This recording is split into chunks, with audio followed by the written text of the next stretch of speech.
আল্লাহ রাব্বুল ইজ্জত ওয়াল জালালের লাখ কোটি শুকরিয়া আদায় করছি। আল্লাহ তাআলা আমাদেরকে অত্যন্ত দয়া করে মায়া করে আমার শ্রদ্ধেয় বড় ভাই এবং মুরব্বী, আপনাদের এলাকার কৃতি সন্তান মুফতি মনোয়ার হোসেন হাফিজাহুল্লাহ, তিনি আমাকে হুকুম করেছেন আজকের এই সিরাতে মুস্তাকিম পরিষদ ঘোড়াঘাটের এই মাহফিলে হাজির হতে। আমি আপনাদের সামনে খুব লম্বা চূড়া করে আলাপ করবো না, আমি এমনি লম্বা আলাপ করি না কোথাও। আল্লাহ তাআলা এই দ্বীনি মাহফিলে আমাদেরকে, আমার বাড়ি বাংলাদেশের এক প্রান্ত সিলেট, একদম শেষ সীমান্ত, এটা বাংলাদেশের আরেক প্রান্ত। আল্লাহ তাআলা এখানে আমাদেরকে একত্রিত হওয়ার তৌফিক দান করেছেন। আমরা সবাই একবার কালেমাতুশ শুকর আদায় করছি, আলহামদুলিল্লাহ। এই বাদামওয়ালা ভাই, তুমি এখানে আসো, তোমার ওয়াজ শেষ হওয়ার পর তোমার যত বাদাম আমি একসাথে কিনে নিবো, ডাবল দাম দিয়ে আসো। বাদামওয়ালা ভাইদেরকে বের করে দেন। হ্যাঁ, তোমরা যাদের যত বাদাম আছে সব পরে আমার কাছে বিক্রি করে দিবা, ওই নষ্ট করে দেয়। স্বেচ্ছাসেবক ভাইরা প্রবেশ করেন, ওনাদেরকে এক পাশে দিয়ে দেন। হ্যাঁ, ওনার বাদাম ছাড়া আমি হাদিয়া দিয়ে যাবো ইনশাআল্লাহ, সমস্যা নেই। একজনে যান, একজনে বলেন, আমার দিকে থাকাবেন সবাই। পৃথিবীতে কারো ধর্মীয় পরিচয় কারো কপালে লেখা নাই। আমি মুসলিম, এটা আমার কপালে লেখা নাই। আরেকজন হিন্দু, এটাও তার কপালে লেখা নাই। আরেকজন ইহুদি, এটাও তার কপালে লেখা নাই। দেখতে সবাই সমান। আমারও নাক আছে, তাদেরও আছে। আমাদের চুল আছে, তাদেরও আছে। আমাদের চোখ আছে, তাদেরও চোখ আছে। আমাদের ধরতে হাত লাগে, তাদেরও লাগে। আমাদের দেখতে চোখ লাগে, তাদেরও লাগে। আমাদের হাঁটতে পা লাগে, তাদেরও লাগে। আমাদের খেতে মুখ লাগে, তাদেরও লাগে। আমাদের কষ্ট, তাদেরও কষ্ট আছে। আমাদের অশ্রু আছে, তাদেরও অশ্রু আছে। আমাদের প্রাকৃতিক প্রয়োজন পূর্ণ করতে হয়, তাদেরও করতে হয়। আমাদের জৈবিক চাহিদা পূর্ণ করতে হয়, তাদেরও করতে হয়। সৃষ্টিগতভাবে দেখতে সবই সমান। প্রশ্ন হলো, তাহলে পরিচয়ের ভিন্নতা কেন হলো? যে আমি মুসলিম, সে ইহুদি, সে খ্রিস্টান, সে নাস্তিক, সে বৌদ্ধ। সবার হাত আছে, সবার পা আছে, সবার মুখ আছে, সবার শরীর আছে। প্রশ্ন হলো, সবার সবকিছু থাকার পর পরিচয়ের ভিন্নতা কেন হলো? উত্তর হলো, পরিচয়ের ভিন্নতা হয়েছে বিশ্বাসের ভিন্নতার কারণে। কিসের ভিন্নতার কারণে? বিশ্বাসের ভিন্নতার কারণে। ওই বিশ্বাসকে আরবিতে বলে ঈমান। বলেন, এই বিশ্বাসকে আরবিতে বলে? জোরে বলেন, ওই বিশ্বাসকে আরবিতে বলে? এই বিশ্বাসকে আরবিতে বলে ঈমান। দেখেন, আমরা বিশ্বাস করি আমাদের সৃষ্টিকর্তাকে আল্লাহ, আলহামদুলিল্লাহ রাব্বিল আলামিন। আমরা বিশ্বাস করি লা ইলাহা ইল্লাল্লাহ। দেখেন, বিশ্বাসের পার্থক্যের জায়গাটা দেখেন। খ্রিস্টানরাও আল্লাহকে মানে, ইহুদিরাও আল্লাহকে মানে, হিন্দুরাও ক্ষেত্র বিশেষে মানে, আমরাও মানি। আমাদের মানা আর তাদের মানার পার্থক্যের জায়গা কোথায়? হিন্দুরা আল্লাহ মানে, তবে তাদের আল্লাহ মানা আর আমাদের রব মানার ভিতর পার্থক্য আছে। ইহুদিরা আল্লাহ মানে, তাদের আল্লাহ মানা আর আমাদের আল্লাহ মানার মধ্যে পার্থক্য আছে। খ্রিস্টানরাও আল্লাহ মানে, তাদের আল্লাহ মানা আর আমাদের আল্লাহ মানার ভিতর পার্থক্য আছে। যেমন হিন্দুরা হলো বহুত্ববাদী, অর্থাৎ তাদের ক্ষুধার শেষ নেই, তাদের আল্লাহর শেষ নেই। ভারতকে বলা হয় 33 কোটি দেবতার দেশ, অর্থাৎ ভারতে দেবতা আছে 33 কোটি, শুধু ভারতে তাদের ক্ষুধা 33 কোটি। তো হিন্দুরা বহুত্ববাদী, ইহুদিরা দ্বিত্ববাদী। ওয়াকালাতিল ইয়াহুদু উযাইরুন ইবনুল্লাহ, ইহুদিরা উযাইরকে আল্লাহর ছেলে বানিয়েছে, আল্লাহর পার্ট বানিয়েছে। এজন্য ইহুদিরা হলো দ্বিত্ববাদী, খ্রিস্টানরা হলো তৃত্ববাদী। আল্লাহ বলেছেন, লাকাদ কাফারাল্লাযীনা ক্বালু ইন্নাল্লাহা সালিসু সালাসা, যারা তিন খোদায় বিশ্বাসী, আল্লাহ, আল্লাহর স্ত্রী মারিয়াম, আল্লাহর ছেলে ঈসা, যিশু। তো তাদের আল্লাহ মানা। খ্রিস্টানরা তৃত্ববাদী, ইহুদিরা দ্বিত্ববাদী, হিন্দুরা বহুত্ববাদী। আমরা বহুত্ববাদীও না, আমরা তৃত্ববাদীও না, আমরা দ্বিত্ববাদীও না, আমরা হলাম একত্ববাদী। আমরা বলি লা ইলাহা ইল্লাল্লাহ, লা ইলাহা ইল্লাল্লাহ। আমাদের রব একমাত্র আল্লাহ। আসতে বলেন, আমাদের রব একমাত্র আল্লাহ। আকাশ বাতাস প্রকম্পিত করে জুড়ে বলেন, আমাদের রব একমাত্র আল্লাহ।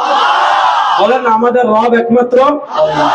দেখেন, রব কাকে বলে? রব মানে যিনি সৃষ্টি করেন, রব মানে যিনি রিজিক দেন, রব মানে যিনি মৃত্যু দেন, রব মানে যিনি মৃত্যুর পর আবার পুনরায় সৃষ্টি করেন। আপনি যদি কুরআনুল কারীম বুঝে শুনে পড়েন, কুরআনুল কারীম তাদাব্বুর করে পড়েন, দেখবেন আল্লাহ রাব্বুল ইজ্জত ওয়াল জালাল কুরআনুল কারীমের জায়গায় জায়গায় জায়গায় জায়গায় নিজে তার পরিচয় বর্ণনা করেছেন। আল্লাহ তার পরিচয় বর্ণনা করতে গিয়ে বলেছেন, ইকরা বিসমি রাব্বিক, ইসলামের প্রথম ওহী পড়ুন আপনার রবের নামে। রবের পরিচয় কি? আল্লাযী খালাক। রবের এক নম্বর পরিচয়, আমি আপনি কেউ দুনিয়াতে ছিলাম না, আমাদের সবাইকে সৃষ্টি করেছেন কে? আল্লাহ। তো রবের এক নম্বর পরিচয় বন্ধ করে দেন। রবের এক নম্বর পরিচয় যিনি সৃষ্টি করেন। আপনি পবিত্র কোরআনে দেখবেন আল্লাহ রাব্বুল ইজ্জত ওয়াল জালাল নিজে তার পরিচয় তুলে ধরতে গিয়ে বলেছেন আল্লাহুল্লাযী খালাকাকুম। আল্লাহর এক নম্বর পরিচয়, তোমরা কেউ দুনিয়াতে ছিল না, সবাইকে সৃষ্টি করেছেন আল্লাহ। সুম্মা রাযাকাকুম, এরপর তোমাদেরকে রিজিক দেন আল্লাহ। সুম্মা ইউমীতুকুম, এরপর তোমাদেরকে মৃত্যু দিবেন আল্লাহ। সুম্মা ইউহয়িকুম, মৃত্যুর পর আবার পুনরায় সৃষ্টি করবেন আল্লাহ। হাল মিন শুরাকাইকুম মান ইয়াফআলু মিনকুম হাল মিন শুরাকাইকুম মান ইয়াফআলু যালিক। যারা মূর্তিকে রব মানে, যারা চন্দ্রকে রব মানে, যারা সূর্যকে রব মানে, যারা পীরকে রব মানে, যারা নেতাকে রব মানে, যারা নেত্রীকে রব মানে, হাল মিন শুরাকাইকুম মান ইয়াফআলু যালিকা মিনকুম। তারা কেউ সৃষ্টি করতে পারবে না, তারা কেউ রিজিকও দিতে পারবে না, তারা কেউ মৃত্যু দিতে পারবে না, তারা কেউ মৃত্যুর পরে আবার পুনরায় সৃষ্টিও করতে পারবে না। আমাদেরকে সৃষ্টি করেছেন আল্লাহ, আমাদেরকে রিজিক দেন আল্লাহ, আমাদেরকে মৃত্যু দিবেন আল্লাহ, আমাদেরকে মৃত্যুর পর আবার পুনরায় সৃষ্টি করবেন আল্লাহ। এই জন্য আমরা বলি লা ইলাহা ইল্লাল্লাহ। আমাদের রব একমাত্র না, আসতে বলেন আমাদের রব একমাত্র। বলেন না আমাদের রব একমাত্র আল্লাহ। আমাদের রব একমাত্র। আমাদেরকে সৃষ্টি করেছেন কে? আমাদেরকে রিজিক দেন কে? আমাদেরকে বাঁচিয়ে রেখেছেন কে? আমাদেরকে মৃত্যু দিবেন কে? আমাদেরকে মৃত্যুর পর আবার পুনরায় সৃষ্টি করবেন কে? আল্লাহ। দেখেন আল্লাহ তাআলা পবিত্র কোরআনে বলেছেন, যারা তোমরা বিশ্বাসী বান্দা, এটা হলো অবিশ্বাসী, এদেরকে কোনো কথা নাই আজকে। যারা বিশ্বাসী বান্দা, বিশ্বাসী বান্দাদেরকে আল্লাহ তাআলা বলেছেন ওয়া ইন তাউদ্দু নি'মাতাল্লাহি লা তুহসুহা। মনোযোগ, ওয়া ইন তাউদ্দু নি'মাতাল্লাহি লা তুহসুহা। আপনার জীবনে যদি আপনি গণনা শুরু করেন যে আল্লাহ আমাকে সৃষ্টি করলেন, শুধু সৃষ্টি করেই আল্লাহ রেখে দিলেন, দেখি তো আল্লাহ আমাকে কি কি নিয়ামত দিলেন। আল্লাহ বলেন ওয়া ইন তাউদ্দু নি'মাতাল্লাহ, যদি তোমরা আল্লাহর নিয়ামত গণনা করা শুরু করো। ইমাম বাইহাকী শুআবুল ঈমান হাদিস এনেছেন, আমার উম্মতি মা বাইনা 60 ইলা 70। এই উম্মার গড় বয়স হলো 60 থেকে 70 বছর। তো আপনার 60-70 বছরের জীবন শেষ হয়ে যাবে, আল্লাহর নিয়ামত রাজি গুণে শেষ করা যাবে? বলেন না, আল্লাহর নিয়ামত রাজি গুণে শেষ করা যাবে? হাত দিয়েছেন কে? বড় আস্তে বললেন। হাত দিয়েছেন কে? পা দিয়েছেন কে? চোখ দিয়েছেন কে? নাক দিয়েছেন কে? কান দিয়েছেন কে? জমিন দিয়েছেন কে? আসমান দিয়েছেন কে? সব নিয়ামত রাজি দিয়েছেন কে? এবার একটা কথা বলি, মনোযোগ দিয়ে শুনবেন। আল্লাহ তাআলা দুনিয়াতে আমাদেরকে যত নিয়ামত দিয়েছেন, মনোযোগ, আল্লাহ তাআলা দুনিয়াতে আমাদেরকে যত নিয়ামত দিয়েছেন, আবার বলি মনোযোগ, আল্লাহ তাআলা দুনিয়াতে আমাদেরকে যত নিয়ামত দান করেছেন, আল্লাহর নিয়ামত রাজির ভিতর আল্লাহ তাআলা আমাদেরকে সবচেয়ে বড় যে নিয়ামত দান করেছেন, সে নিয়ামতের নাম হলো ঈমান। বলেন আল্লাহ তাআলার নিয়ামত রাজির ভিতর সবচেয়ে বড় নিয়ামতের নাম ঈমান। এই পাশ থেকে বলেন না, সবচেয়ে বড় নিয়ামতের নাম ঈমান। এখন বলবেন হুজুর সবচেয়ে বড় নিয়ামতের কথা ঈমান কেন বললেন? এটা বুঝতে হলে আমি কয়েকটা হাদিস পড়বো, ভালো করে শুনবেন। আমরা জান্নাতে যেতে চাই কি চাই না? দেখি আমরা কারা কারা জান্নাতে যেতে চাই? আমরা জান্নাতে যেতে চাই কি চাই না? জোরে বলেন, আমরা জান্নাতে যেতে চাই কি চাই না? এবার জান্নাতে যেতে হলে এক নম্বর যে জিনিস লাগবে ওইটার নাম ঈমান। বলেন না, জান্নাতে যেতে হলে এক নম্বর যে জিনিস লাগবে ওইটার নাম ঈমান। দেখেন আমাদের কালেমা তয়্যিবা বলেন, আমাদের কালিমা শাহাদা বলেন, আমাদের কালিমা তয়্যিবায় দুইটা পার্ট আছে। একটা পার্টের নাম তাওহীদ, আরেকটা পার্টের নাম রিসালাত। আপনি যদি মুসলমান হতে চান, আপনি যদি ঈমান গ্রহণ করতে চান, আপনাকে তাওহীদের কনসেপ্ট ক্লিয়ার করা লাগবে। আপনি আল্লাহর একত্ববাদের বিশ্বাস দৃঢ়ভাবে রাখতে হবে। রিসালাত মানে নবী করিম সাল্লাল্লাহু আলাইহি ওয়াসাল্লাম যে নবুয়তের দায়িত্ব নিয়ে এসেছেন এবং তিনি শেষ নবী, সর্বশ্রেষ্ঠ নবী, এই বিষয়গুলো আপনাকে দৃঢ়ভাবে অন্তরে বিশ্বাস করতে হবে। এজন্য কালিমা তয়্যিবা দেখবেন প্রথম পার্ট লা ইলাহা ইল্লাল্লাহ, এটাকে বলে আল্লাহর তাওহীদ। আবার দ্বিতীয় পার্ট দেখবেন মুহাম্মাদুর রাসূলুল্লাহ, এটার নাম হলো রিসালাত। আপনি কালিমা শাহাদা দেখবেন আশহাদু আল্লা ইলাহা ইল্লাল্লাহ ওয়াহদাহু লা শারীকা লা, এটাকে বলে তাওহীদ। ওয়া আশহাদু আন্না মুহাম্মাদান আবদুহু ওয়া রাসূলুহু, এটাকে বলে রিসালাত। এজন্য কেউ যদি মুসলমান হতে চায় তাকে তাওহীদও মানা লাগবে, তাকে রিসালাতও মানা লাগবে, তাকে লা ইলাহা ইল্লাল্লাহ মানা লাগবে, তাকে মুহাম্মাদুর রাসূলুল্লাহ মানা লাগবে, তাকে আশহাদু আল্লা ইলাহা ইল্লাল্লাহ মানা লাগবে, আশহাদু আন্না মুহাম্মাদান আবদুহু ওয়া রাসূলুহু মানা লাগবে। কেউ যদি বলে আমি শুধু লা ইলাহা ইল্লাল্লাহ মানি, আমি মুহাম্মাদুর রাসূলুল্লাহ মানি না, কেউ যদি বলে আমি আল্লাহ মানি, জান্নাতও মানি, জাহান্নামও মানি, নবীও মানি, ফেরেশতাও মানি, ফুলসিরাতও মানি, কবরের আযাবও মানি, হাসরও মানি, নাসরও মানি, পূর্ববর্তী নবী রাসূল সব মানি, কিন্তু মুহাম্মাদুর রাসূলুল্লাহ কালেমার দ্বিতীয় অংশ, আল্লাহ নবীকে নবী মানি না, অথবা নবী মানি শ্রেষ্ঠ নবী মানি না, অথবা নবী মানি শ্রেষ্ঠ নবী মানি না, সে মুসলমান না কাফের? বলেন মুসলমান না কাফের? জোরে বলেন মুসলমান না কাফের?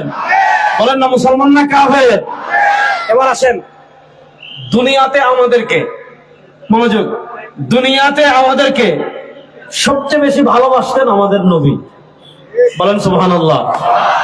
কতটুকু ভালোবাসতেন? আমাদের নবী করিম সাল্লাল্লাহু আলাইহি ওয়াসাল্লামের সম্মান কেমন? রাসূল করিম সাল্লাল্লাহু আলাইহি ওয়াসাল্লাম নিজে তার পরিচয় বর্ণনা করতে গিয়ে বলেন, সহিহ বুখারীর হাদিস, আনা সাইয়্যিদু ওয়ালাদি আদম লা ফখর, আনা ইমামুল আম্বিয়া লা ফখর। সরওয়ারে দু আলম সাল্লাল্লাহু আলাইহি ওয়াসাল্লাম বলেন, আমার উম্মতে শুনো, আমার একটা পরিচয় হলো আনা সাইয়্যিদু ওয়ালাদি আদম। আদমের যত সন্তান দুনিয়াতে জন্মগ্রহণ করেছে, আর আদমের যত সন্তান হাসরের মাঠে উঠবে, সেদিন সব নবীরা তাদের উম্মতকে নিয়ে উঠবেন, সব রাসূলরা তাদের উম্মতকে নিয়ে উঠবেন। আদমের এমন কোন সন্তান নাই হাসরের মাঠে উঠবে না, সারা দুনিয়ার সব মানুষ হাসরের মাঠে উঠবে। আদম থেকে নিয়ে কিয়ামত পর্যন্ত যত মানুষ দুনিয়াতে জন্মগ্রহণ করেছে, সব মানুষ হাসরের মাঠে উঠবে। সেদিন সব মানুষের নেতা হবেন, নেতৃত্ব দিবেন আমাদের নবী। রাসূল করিম সাল্লাল্লাহু আলাইহি ওয়াসাল্লাম বলেন, লা ফখর, এতে আমার গর্বের কিছু নাই। রাসূল করিম সাল্লাল্লাহু আলাইহি ওয়াসাল্লাম আমাদেরকে কত মহব্বত করতেন, সুবহানাল্লাহ বলেন, জোরে বলেন না সুবহানাল্লাহ। মুসনাদে বাজ্জার, ইমাম বাজ্জার রাহিমাহুল্লাহ হাদিস এনেছেন, রাসূল করিম সাল্লাল্লাহু আলাইহি ওয়াসাল্লাম বলেন, লিকুল্লি নাবিয়্যিন দাওয়াতুন মুস্তাজাবা ওয়া ক্বাদ তাআজ্জালা কুল্লু নাবিয়্যিন দাওয়াতাহুম ওয়া ইন্নী ইখতারতু দাওয়াতি লিআহলিল কাবাইর মিন উম্মতি। নবী করিম সাল্লাল্লাহু আলাইহি ওয়াসাল্লাম বলেন, আমার উম্মতরা শোনো, লিকুল্লি নাবিয়্যিন দাওয়াতুন মুস্তাজাবা, আল্লাহ দুনিয়াতে যত নবী পাঠিয়েছেন, আল্লাহ দুনিয়াতে যত রাসূল পাঠিয়েছেন, সব নবীকে, সব রাসূলকে দাওয়াতুন মুস্তাজাবা, আল্লাহ দুনিয়াতে একটা অফার দিয়েছিলেন, আল্লাহ দুনিয়াতে একটা অপশন দিয়েছিলেন। সেটা কিসের অফার? দাওয়াতুন মুস্তাজাবা। সব নবীকে, সব রাসূলকে আল্লাহ দুনিয়াতে একটা কবুল দোয়ার অফার করেছিলেন। আল্লাহ সব নবীকে দুনিয়ায় একটা সময় বলেছেন, নবী আপনি একটা দোয়া করেন, এখন যেই দোয়া করবেন সেই দোয়া কবুল করব, যা চাইবেন তা দিব, যা করে দেওয়ার কথা বলবেন তা করে দিব। আল্লাহ সব নবীকে, সব রাসূলকে অফার দিয়েছেন। কিসের অফার দিয়েছেন? দাওয়াতুল মুস্তাজাবা, কবুল দোয়ার অফার করেছেন। সরওয়ারে দু আলম সাল্লাল্লাহু আলাইহি ওয়াসাল্লাম বলেন, ওয়া ক্বাদ তাআজ্জালা কুল্লু নাবিয়্যিন দাওয়াতাহুম, সব নবী এবং সব রাসূলকে অফার দেওয়ার পর সব নবী এবং রাসূল তাদের কবুল দোয়া দুনিয়াতে করে চলে গিয়েছেন। সরওয়ারে দু আলম সাল্লাল্লাহু আলাইহি ওয়াসাল্লাম আমাদেরকে কতটুকু মহব্বত করতেন, তার ইয়তীম উম্মাহকে কতটুকু ভালোবাসতেন। তার যে ইয়তীম উম্মাহ 1400 বছর পর দিনাজপুরে আসবে, তার যে ইয়তীম উম্মাহ 1400 বছর পর বাংলাদেশে আসবে, তিনি তাদেরকে কত মহব্বত করতেন। সরওয়ারে দু আলম সাল্লাল্লাহু আলাইহি ওয়াসাল্লাম বলেন, ওয়া ইন্নী ইখতারতু দাওয়াতি লিআহলিল কাবাইর মিন উম্মতি, আল্লাহ তাআলা যখন আমাকে অফার দিয়েছেন, ও হাবিব আপনি এখন দোয়া করেন, যেই দোয়া করবেন সেই দোয়া কবুল করব, যা চাইবেন তা দেব, যা করে দেওয়ার কথা বলবেন তা করে দেব।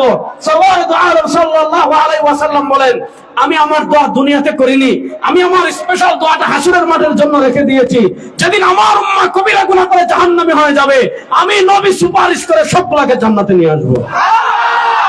এইজন্য রব্বে কাবার কসম করে বলি, দিনাজপুরের মুসলমান রব্বে কাবার কসম করে বলি, দুনিয়ার কোন নেতা আপনাকে হাসরের মাঠে মনে রাখবে না, দুনিয়ার কোন নেত্রী আপনাকে হাসরের মাঠে মনে রাখবে না, দুনিয়ার কোন পীর আপনাকে হাসরের মাঠে মনে রাখবে না, দুনিয়ার কোন আলেম আপনাকে হাসরের মাঠে মনে রাখবে না।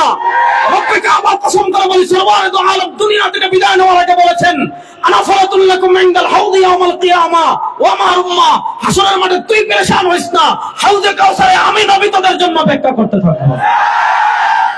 আল্লাহ নবীর হাতে হাউজে কাউসারের পানি পান করতে চান কি চান না? দেখেন এখানে রেজাউল করিম আবরার সব আসছে, আপনারা একটা বোতল রাখছেন মাত্র। স্বাভাবিক একজন মানুষের জন্য আপনি কয়টা বোতল রাখবেন? নবী করিম সাল্লাল্লাহু আলাইহি ওয়াসাল্লাম বলেন, হাউজে কাউসারের পরে ওয়াদাদু কুবিহি মিসলু আদাদিন নুজুম, ওয়াদাদু কুবিহি মিসলু আদাদিন নুজুম। আল্লাহ তাআলা হাউজে কাউসারের পরে আসমানের তারকা সম পরিমাণ পানপাত্র সাজিয়ে রেখেছেন। কিয়ামতের দিন নবী করিম সাল্লাল্লাহু আলাইহি ওয়াসাল্লাম তার নিজ হাতে তার উম্মতকে পানি পান করাবেন। আল্লাহ নবীর হাতে হাউজে কাউসারের পানি পান করার জন্য রেডি আছেন তো ইনশাআল্লাহ? আল্লাহ নবীর হাতে হাউজে কাউসারের পানি আমরা কিয়ামতের মাঠে পান করতে চাই তো ইনশাআল্লাহ? এখন কি করতে হবে আলোচনা ভালো করে শুনেন। রাসূল করিম সাল্লাল্লাহু আলাইহি ওয়াসাল্লাম হাসরের মাঠে যখন উঠবেন, মনোযোগ, ইমাম মুসলিম রাহিমাহুল্লাহ মুসলিম শরীফে 41টা হাদিস এনেছেন। বুখারী মুসলিমে কোন বিষয়ে যদি 41টা হাদিস বর্ণিত হয়, ওই 41টা হাদিসকে হাদিসের পরিভাষায় বলে হাদিসুল মুতাওয়াতির। এটা যদি কেউ অস্বীকার করে তাহলে তার ঈমান থাকবে না। আহলুস সুন্নাহ ওয়াল জামাতের আকীদা হলো, মনোযোগ, আহলুস সুন্নাহ ওয়াল জামাতের আকীদা হলো কিয়ামতের মাঠে সবচেয়ে বড় সুপারিশকারী হবেন আমাদের নবী। সুবহানাল্লাহ, বাড়িতে কে জোরে বলবেন? কিয়ামতের মাঠে সবচেয়ে বড় সুপারিশকারী হবেন আমাদের নবী। দেখেন দুনিয়াতে আল্লাহ রাহিম, দুনিয়াতে আল্লাহ বলেন, কুল ইয়া ইবাদিয়াল্লাযীনা আসরাফু আলা আনফুসিহিম লা তাকনাতু মির রাহমাতিল্লাহ। তুই যত বড় গুনাহগার হস, আল্লাহর রহমত থেকে নিরাশ হস না। দুনিয়াতে আল্লাহ বলেন, উজিবু দাওয়াতাদ দাঈ ইযা দাআন। হে আমার পাপিষ্ঠ বান্দা, তুই যত গুনাহ করিস না কেন, একবার ইয়া আল্লাহ বলে ডাক দিবে, তোর জীবনের সব গুনাহ মাফ করে দেব। দুনিয়াতে আল্লাহ রহমান, দুনিয়াতে আল্লাহ রহিম, কিন্তু হাসরের মাঠে আল্লাহ হবেন কাহ্হার। আল্লাহ ডাক দিবেন, আনাল মালিক আল ইয়াউম আইনা মুলুকুল আরদ। এই আনাল মালিক আল ইয়াউম আইনা মুলুকুল আরদ লিমানিল মুলকুল ইয়াউম লিল্লাহিল ওয়াহিদিল কাহ্হার। হাসরের মাঠে আল্লাহ ডাক দিবেন, আজকের দিনের মালিক আমি, আজকের দিনের বাদশা আমি।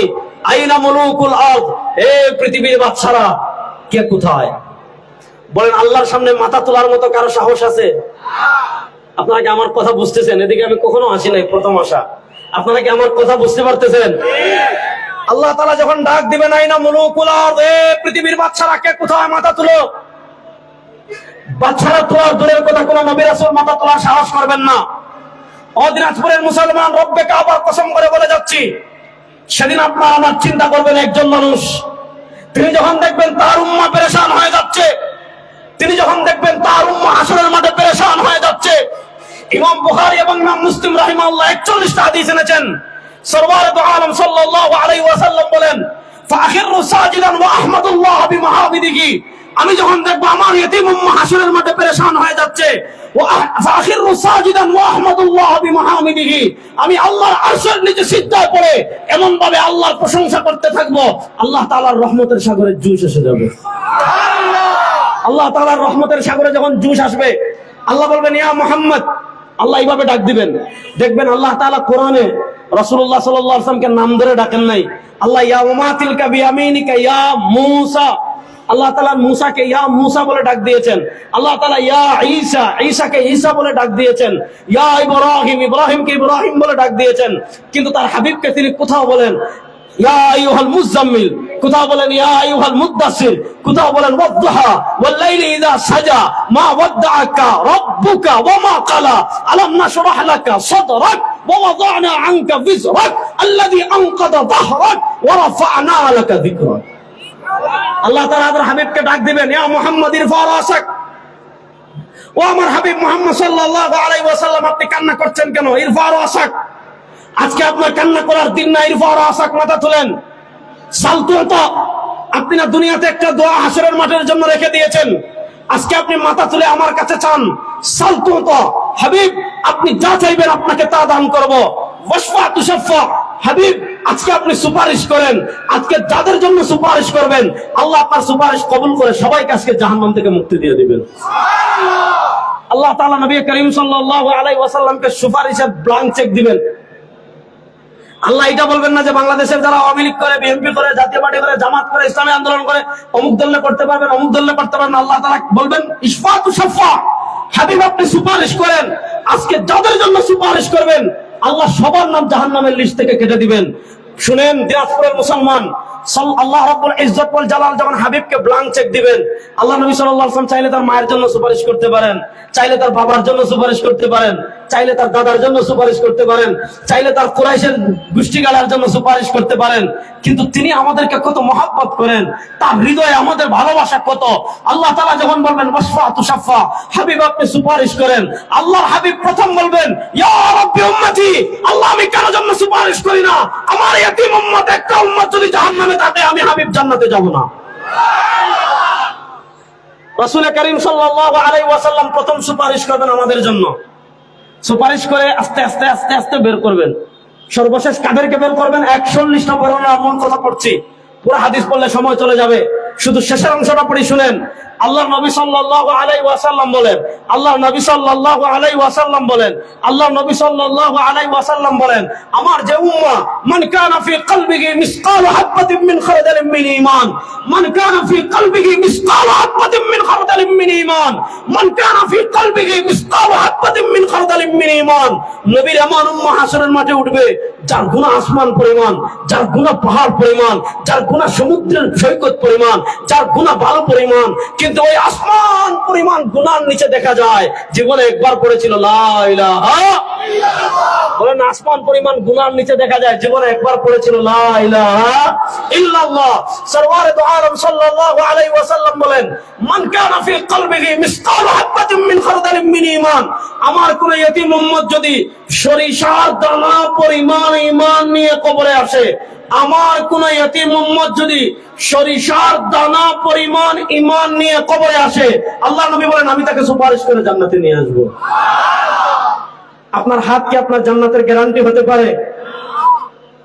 আমার হাত ভাই আমার জান্নাতের গ্যারান্টি নাই, আমি বলতে পারি না। দেখি এখানে কেউ বলতে পারবেন যে আপনার হাত দিয়ে জুলুম করেন নাই কখনো, আপনার হাত দিয়ে অত্যাচার করেন নাই, আপনার হাত দিয়ে অন্যায় কোনো সহযোগিতা করেন নাই? কেউ গ্যারান্টি দিয়ে বলতে পারবেন না আমার হাত আমার জান্নাতের গ্যারান্টি না, আমাদের কান আমাদের জান্নাতের গ্যারান্টি না, আমাদের সম্পদ আমাদের জান্নাতের গ্যারান্টি না, আমাদের সন্তান আমাদের জান্নাতের গ্যারান্টি না, আমাদের স্ত্রী আমাদের জান্নাতের গ্যারান্টি না, আমাদের রাজনীতি আমাদের জান্নাতের গ্যারান্টি না। কিন্তু রব্বকে আবার কসম করে বলি, যদি কোন উম্মাহ যাররা পরিমাণ ঈমান নিয়ে মিসকালু হাববাতিন মিন খারদালিন মিন ঈমান, সরিষার দানা পরিমাণ যাররা পরিমাণ ঈমান নিয়ে কেউ যদি কবরে যায়, একদিন না একদিন নবীর সুপারিশে সে জান্নাতে আসবে। এবার বুঝেন, আমি বলেছিলাম আল্লাহ তাআলা আমাদেরকে সবচেয়ে বড় যে নিয়ামত দান করেছেন সেই নিয়ামতের নাম, আর দিনাজপুরের মানুষ কথা বলে না আমি বুঝি না। আল্লাহ তাআলা আমাদেরকে সবচেয়ে বড় যে নিয়ামত দান করেছেন সেই নিয়ামতের নাম, বলেন না আল্লাহ তাআলা সবচেয়ে বড় যে নিয়ামত দান করেছেন ওই নিয়ামতের নাম। কারণ ঈমান ছাড়া কোনো মানুষ বেহেশতে যেতে পারবে, আর ঈমান নিয়ে আপনি কবরে যাবেন। আল্লাহ নবী সাল্লাল্লাহু আলাইহি ওয়াসাল্লাম বলেন, হাসরের মাঠে তুই চিন্তা করিস না, আমি নবী ফুলের তোড়া নিয়ে তোদের জন্য অপেক্ষা করতে থাকবো। আল্লাহ রাসূল সাল্লাল্লাহু আলাইহি ওয়াসাল্লাম বুখারী শরীফের একটা হাদিস বলে সামনে আগে ভালো করে বুঝেন। আল্লাহ রাসূল সাল্লাল্লাহু আলাইহি ওয়াসাল্লাম যখন এই কথা বলছেন, এই আমার উম্মত তুই চিন্তা করিস না, হাসরের মাঠে তোর অপেক্ষা করতে থাকবো আমি। এক গ্রাম্য সহজ সরল সাহাবী উনি বলেন, ইয়া রাসূলুল্লাহ খুব ভালো কথা, আপনি আপনার উম্মার জন্য হাউজে কাউসারে অপেক্ষা করবেন, খুবই ভালো কথা, কিন্তু হাসরের মাঠে তো খালি আপনার উম্মা উঠবে না, এখানে মুসা তার উম্মা নিয়ে আসবেন, ঈসা তার উম্মা নিয়ে আসবেন, সব নবীরা তার উম্মাকে নিয়ে আসবে।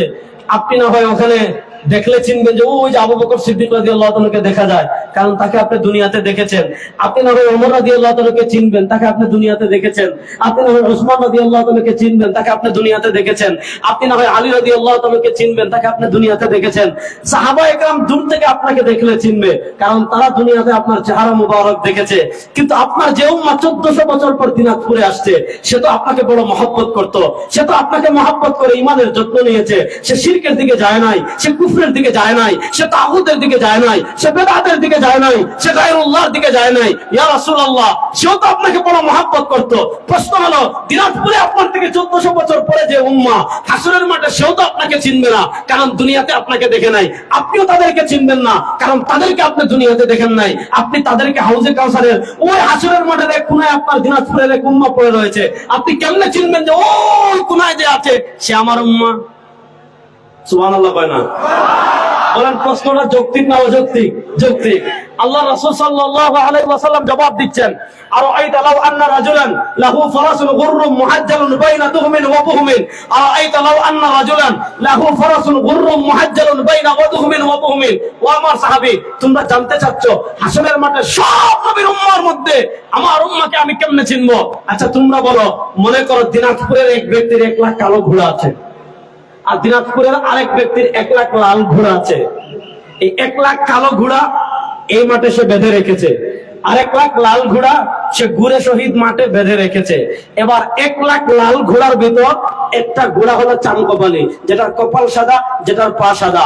1 লাখ লাল ঘোড়ার ভিতর একটা ঘোড়া কপাল সাদা, পা সাদা।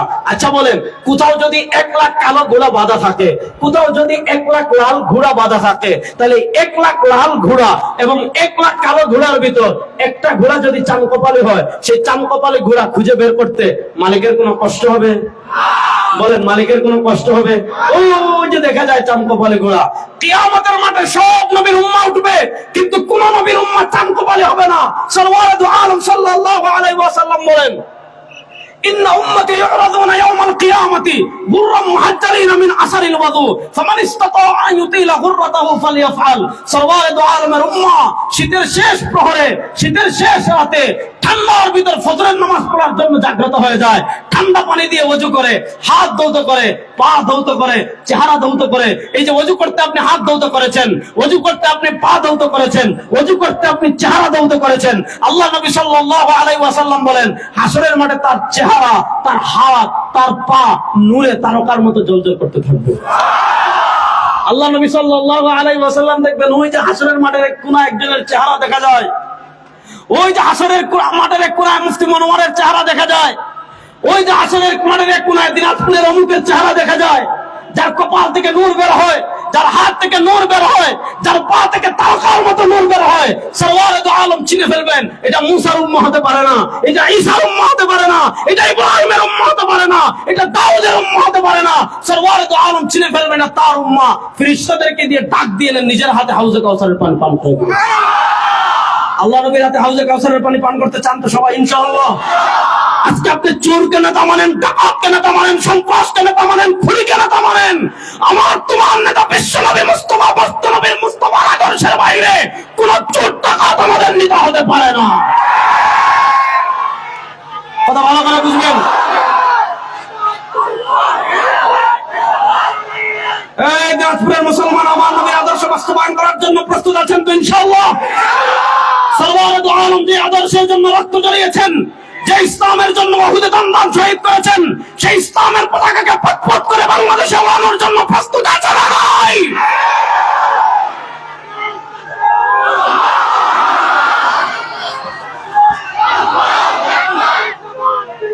বসেন, সময় কম, ভালো করে বুঝেন।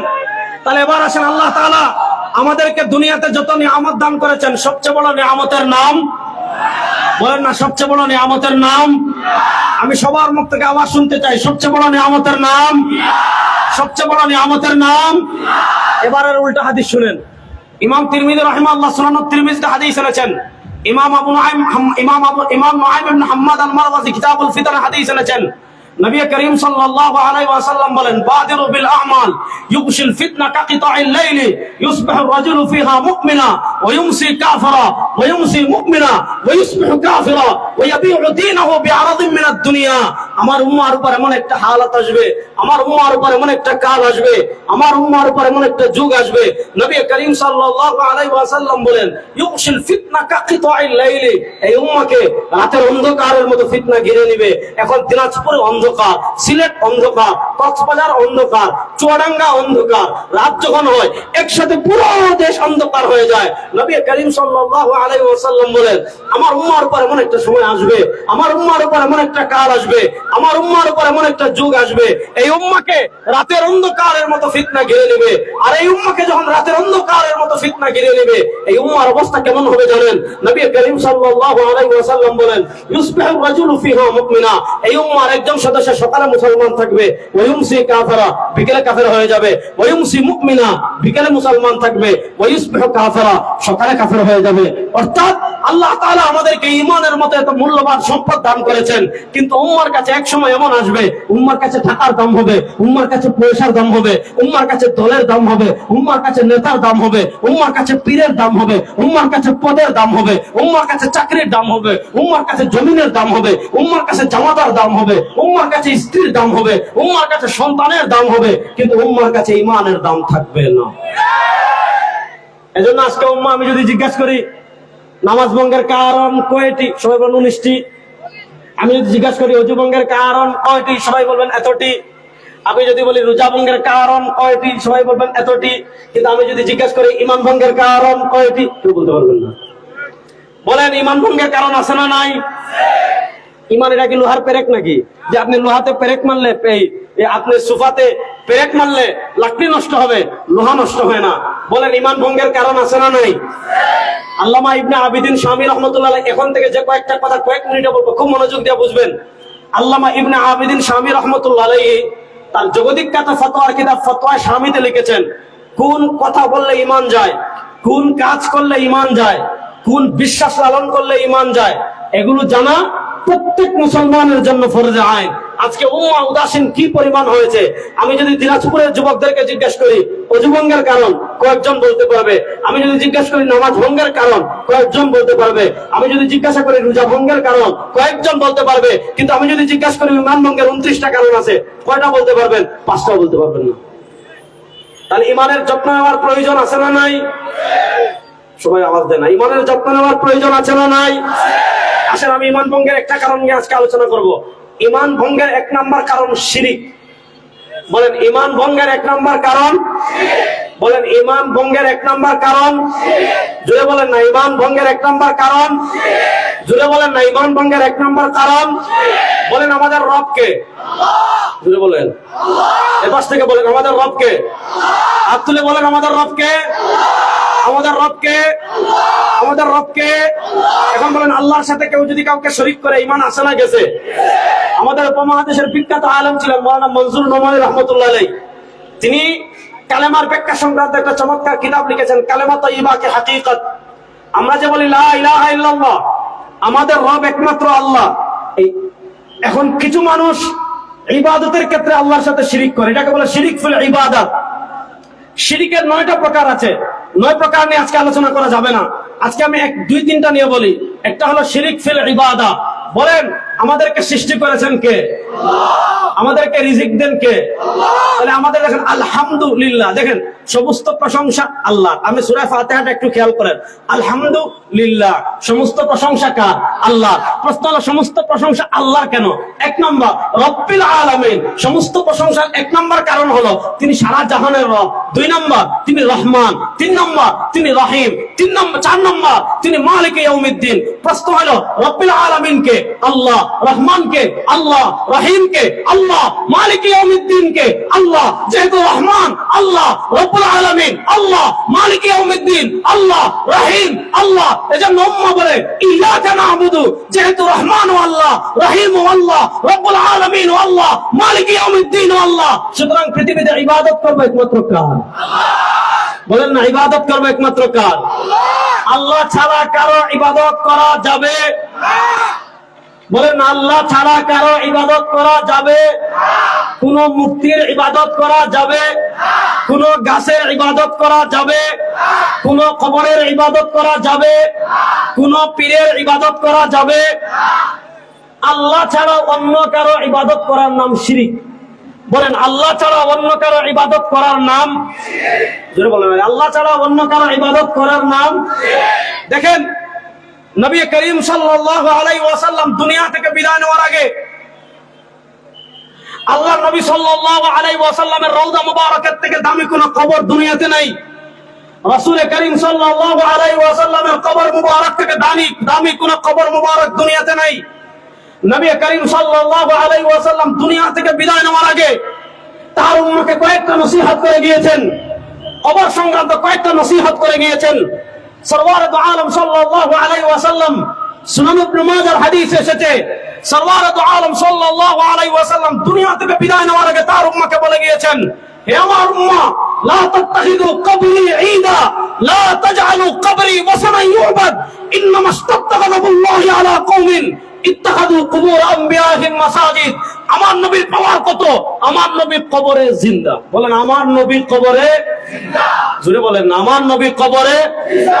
বলেন না আমার নবীর কবরে জিন্দা। আমার নবীর কবরে জিন্দা কতটুকু? সরওয়ারে দু আলম সুনান আবি দাউদের হাদিসে বলেন, মান সাল্লা ইনদা কবরি সামি'তুহু ওয়া মান সাল্লা নাইয়ান বলিগতুহু। সরওয়ারে দু আলম সাল্লাল্লাহু আলাইহি ওয়াসাল্লাম বলেন, আমার কোন উম্মাহ আমি দুনিয়া থেকে বিদায় নেওয়ার পরে দিনাজপুর থেকে যখন সোনার মদিনায় আসে, সোনার মদিনায় এসে আমার রওজার পাশে দাঁড়িয়ে বলে, আসসালাতু ওয়াসসালামু আলাইকা ইয়া রাসূলুল্লাহ, আসসালাতু ওয়াসসালামু আলাইকা ইয়া হাবিবাল্লাহ, আসসালাতু ওয়াসসালামু আলাইকা ইয়া শাফিউল মুযনিবিন। হাবিবে কিবরিয়া বলেন, সামি'তু, আমি নিজের কানে শুনতে পাই। সুবহানাল্লাহ। ওমান সাল্লা না ইয়ারু বলিতু, ওইদিকে আর যাচ্ছি না।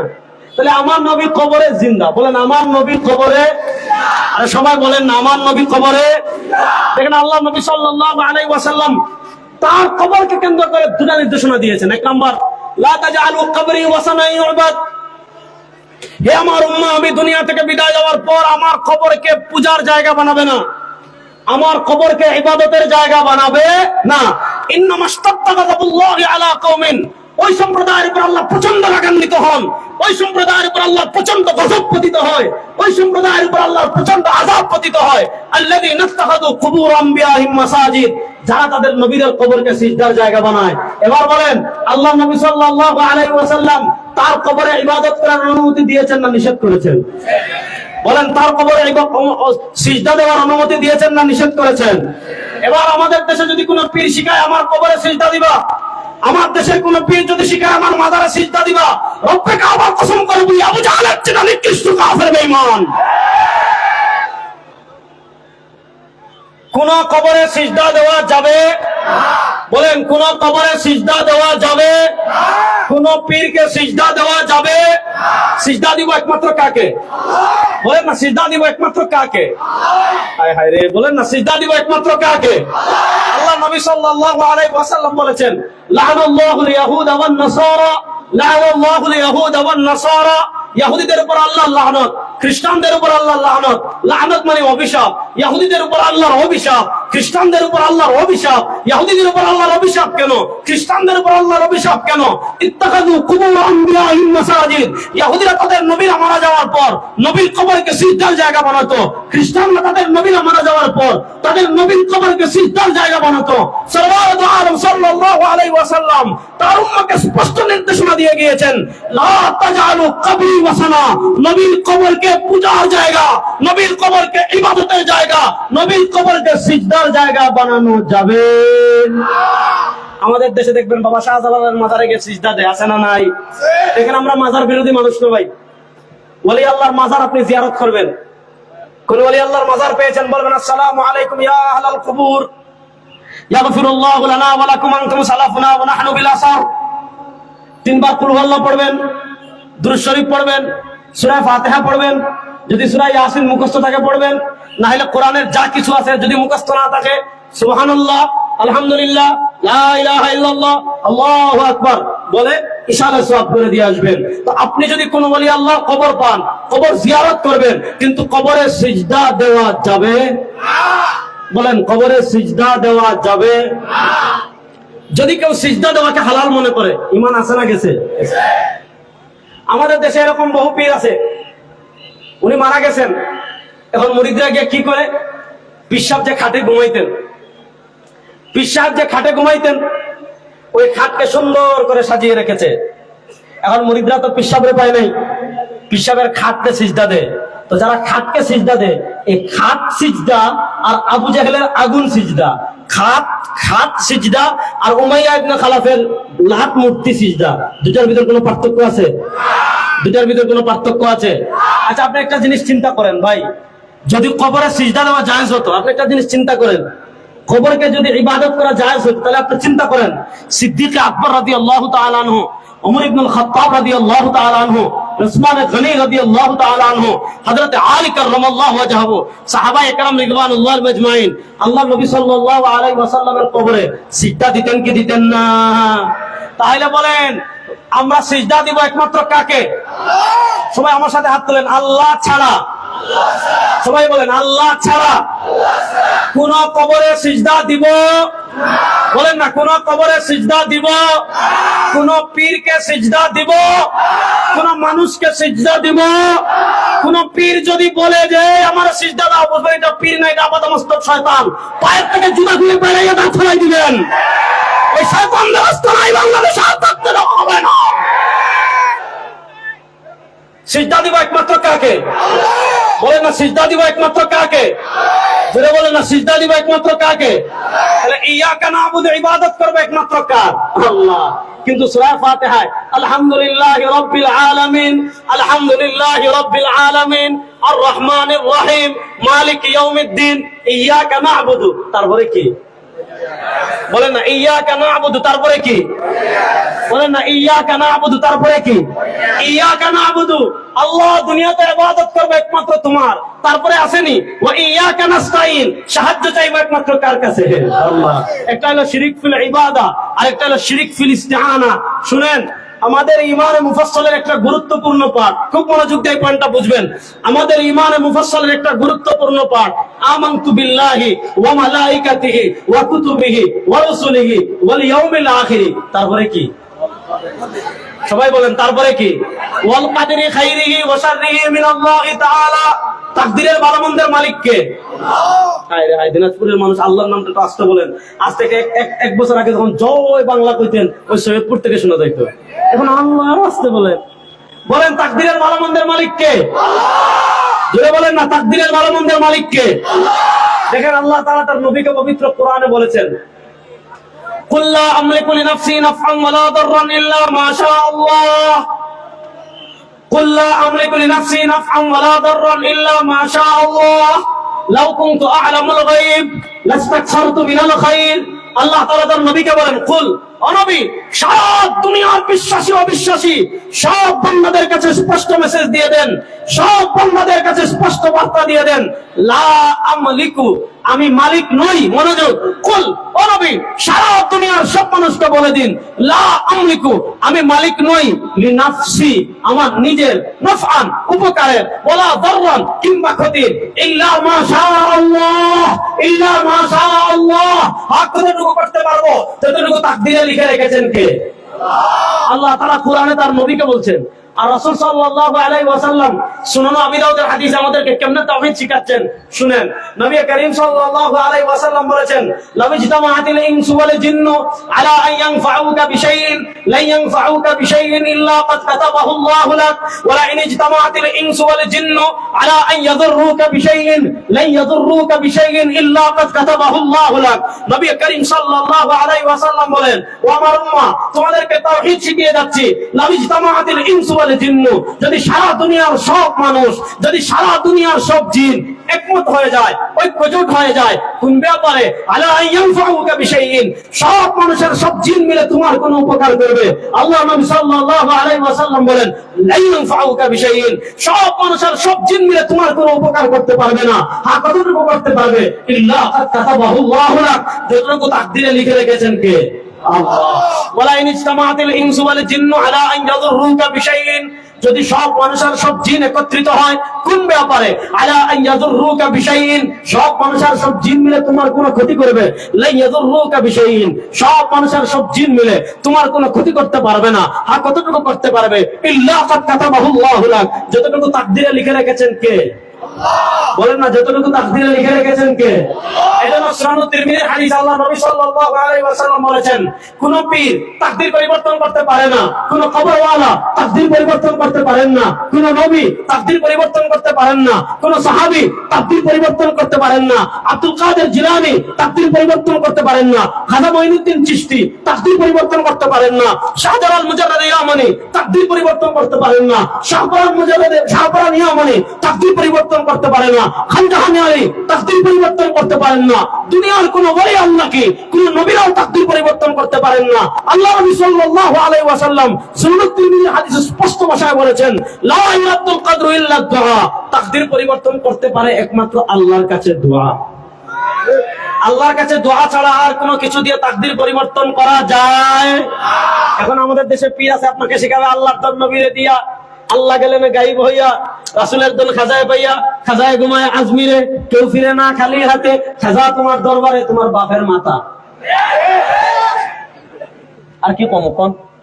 কেউ ফিরে না খালি হাতে। এই দেওয়ার মালিক কে? আল্লাহ। বলেন দেওয়ার মালিক কে? আপনি কোন আপনি শুনেন ইয়াকা না'বুদু পড়লেন যে আল্লাহ আপনি ইবাদত করি একমাত্র আল্লাহ, ওয়া ইয়াকা নাস্তাঈন। আল্লাহ নবী সাল্লাল্লাহু আলাইহি ওয়াসাল্লাম বলেছেন ইদা সাআলতা ফাসআলিল্লাহ ওয়া ইদা ইসতাআনতা ফাসতাঈন বিল্লাহ। কিছু চাইলে চাইবা আল্লাহর কাছে, সাহায্য চাইলে চাইবা আল্লাহর কাছে। এখানে দুটো মাসআলা আছে, একটা ওসিলা, ওসিলার মাসআলা পরে বলবো। আমাদের দেশে এরকম মানুষ আছে না নাই, বিপদে পড়েছে, ব্যবসা লস হচ্ছে, অথবা আপনার মনে করেন তার কোনো সমস্যায় পড়েছে, তো আল্লাহ নবী সাল্লাল্লাহু আলাইহি ওয়াসাল্লাম, আপনি বদরের যুদ্ধের দিন দেখেন আল্লাহ নবী সাল্লাল্লাহু আলাইহি ওয়াসাল্লাম পেরেশান হয়ে গিয়েছেন যে আগামীকাল যদি মুসলমানরা পরাজিত হয়ে যায়, ইসলামের নাম নেওয়ার মতো আর কেউ থাকবে না। বদরের প্রান্তরে আল্লাহ নবী সাল্লাল্লাহু আলাইহি ওয়াসাল্লাম সিজদায় পড়ে আল্লাহর কাছে কান্নাকাটি করছেন আর বলছেন ওয়াল্লাহি আল্লাহ লাউ আহলাকা হাউলাই লা ইয়াবকা আহাদুন ফিল আরদি গাদান ইয়াকুল আল্লাহ।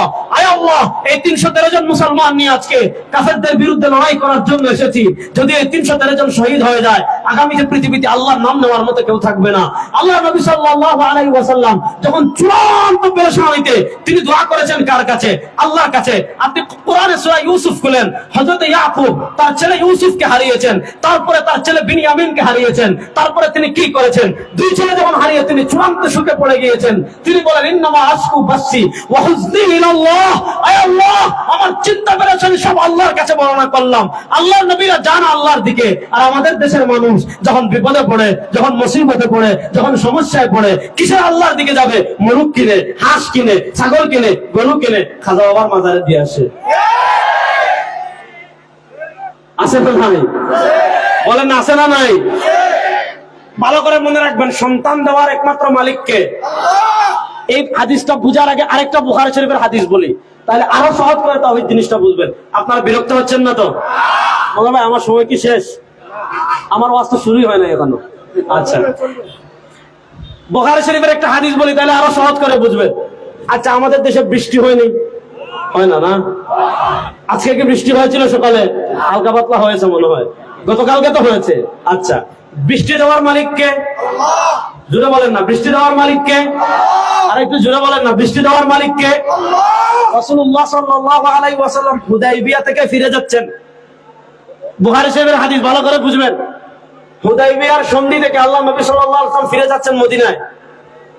সাহাবা ইকরামের মনটা তো এমনিই খারাপ যে আসছিলাম উমরা করতে, উমরাটা করতে পারলাম না। আবার বাহ্যিকভাবে এমন কিছু শর্ত দিয়ে আল্লাহ নবী সাল্লাল্লাহু আলাইহি ওয়াসাল্লাম সন্ধি করেছেন, সাহাবা ইকরাম মেনে নিতেও পারছেন না, মনটা খারাপ। মদিনায় যাওয়ার পর রাত্রে বৃষ্টি হয়েছে। আপনারা জানেন এখন যে সৌদি আরবে তো বৃষ্টি হয়, আজ থেকে 10-15 বছর আগেও এত বৃষ্টি ছিল না, 5 বছর আগেও এত বৃষ্টি ছিল না। বছরে একবার বৃষ্টি হয়। গত মাসে আমি মিশর গিয়েছিলাম, মিশর গিয়ে দেখলাম আসমানে, আমরা যেদিন গেছি এর পরের দিন আসমান একটু কালো হয়ে গিয়েছে, মানে বৃষ্টি বৃষ্টি ভাব। আমরা ঈদের দিন যেভাবে আনন্দ করি, দেখলাম পুরো কায়রোতে এরকম আনন্দ। কারণ কি? তাদের দেশে বৃষ্টি হয় না। একদিন যেদিন বৃষ্টি হয়, এদিন কিসের অফিস, কিসের চাকরি, সবাই রাস্তাঘাটে নেমে যায় আনন্দ করার জন্য। তো মদিনায় অনেকদিন পর রাতে বৃষ্টি হয়েছে। রাতে বৃষ্টি হওয়ার কারণে তখন তো পানি এরকম ছিল না। সাহাবা একরাম তৃপ্তি সহকারে পানি খেয়েছেন, পশু পাখিকে পানি খাইয়েছেন, যার যার গলে যে কলসি আছে, ডেক আছে, সব পানি দিয়ে ভরপুর করে রেখেছেন। বৃষ্টি হয়েছে, পরিবেশটা খুব ঠান্ডা, সব সাহাবা ইকরাম আরামে ঘুমিয়েছেন।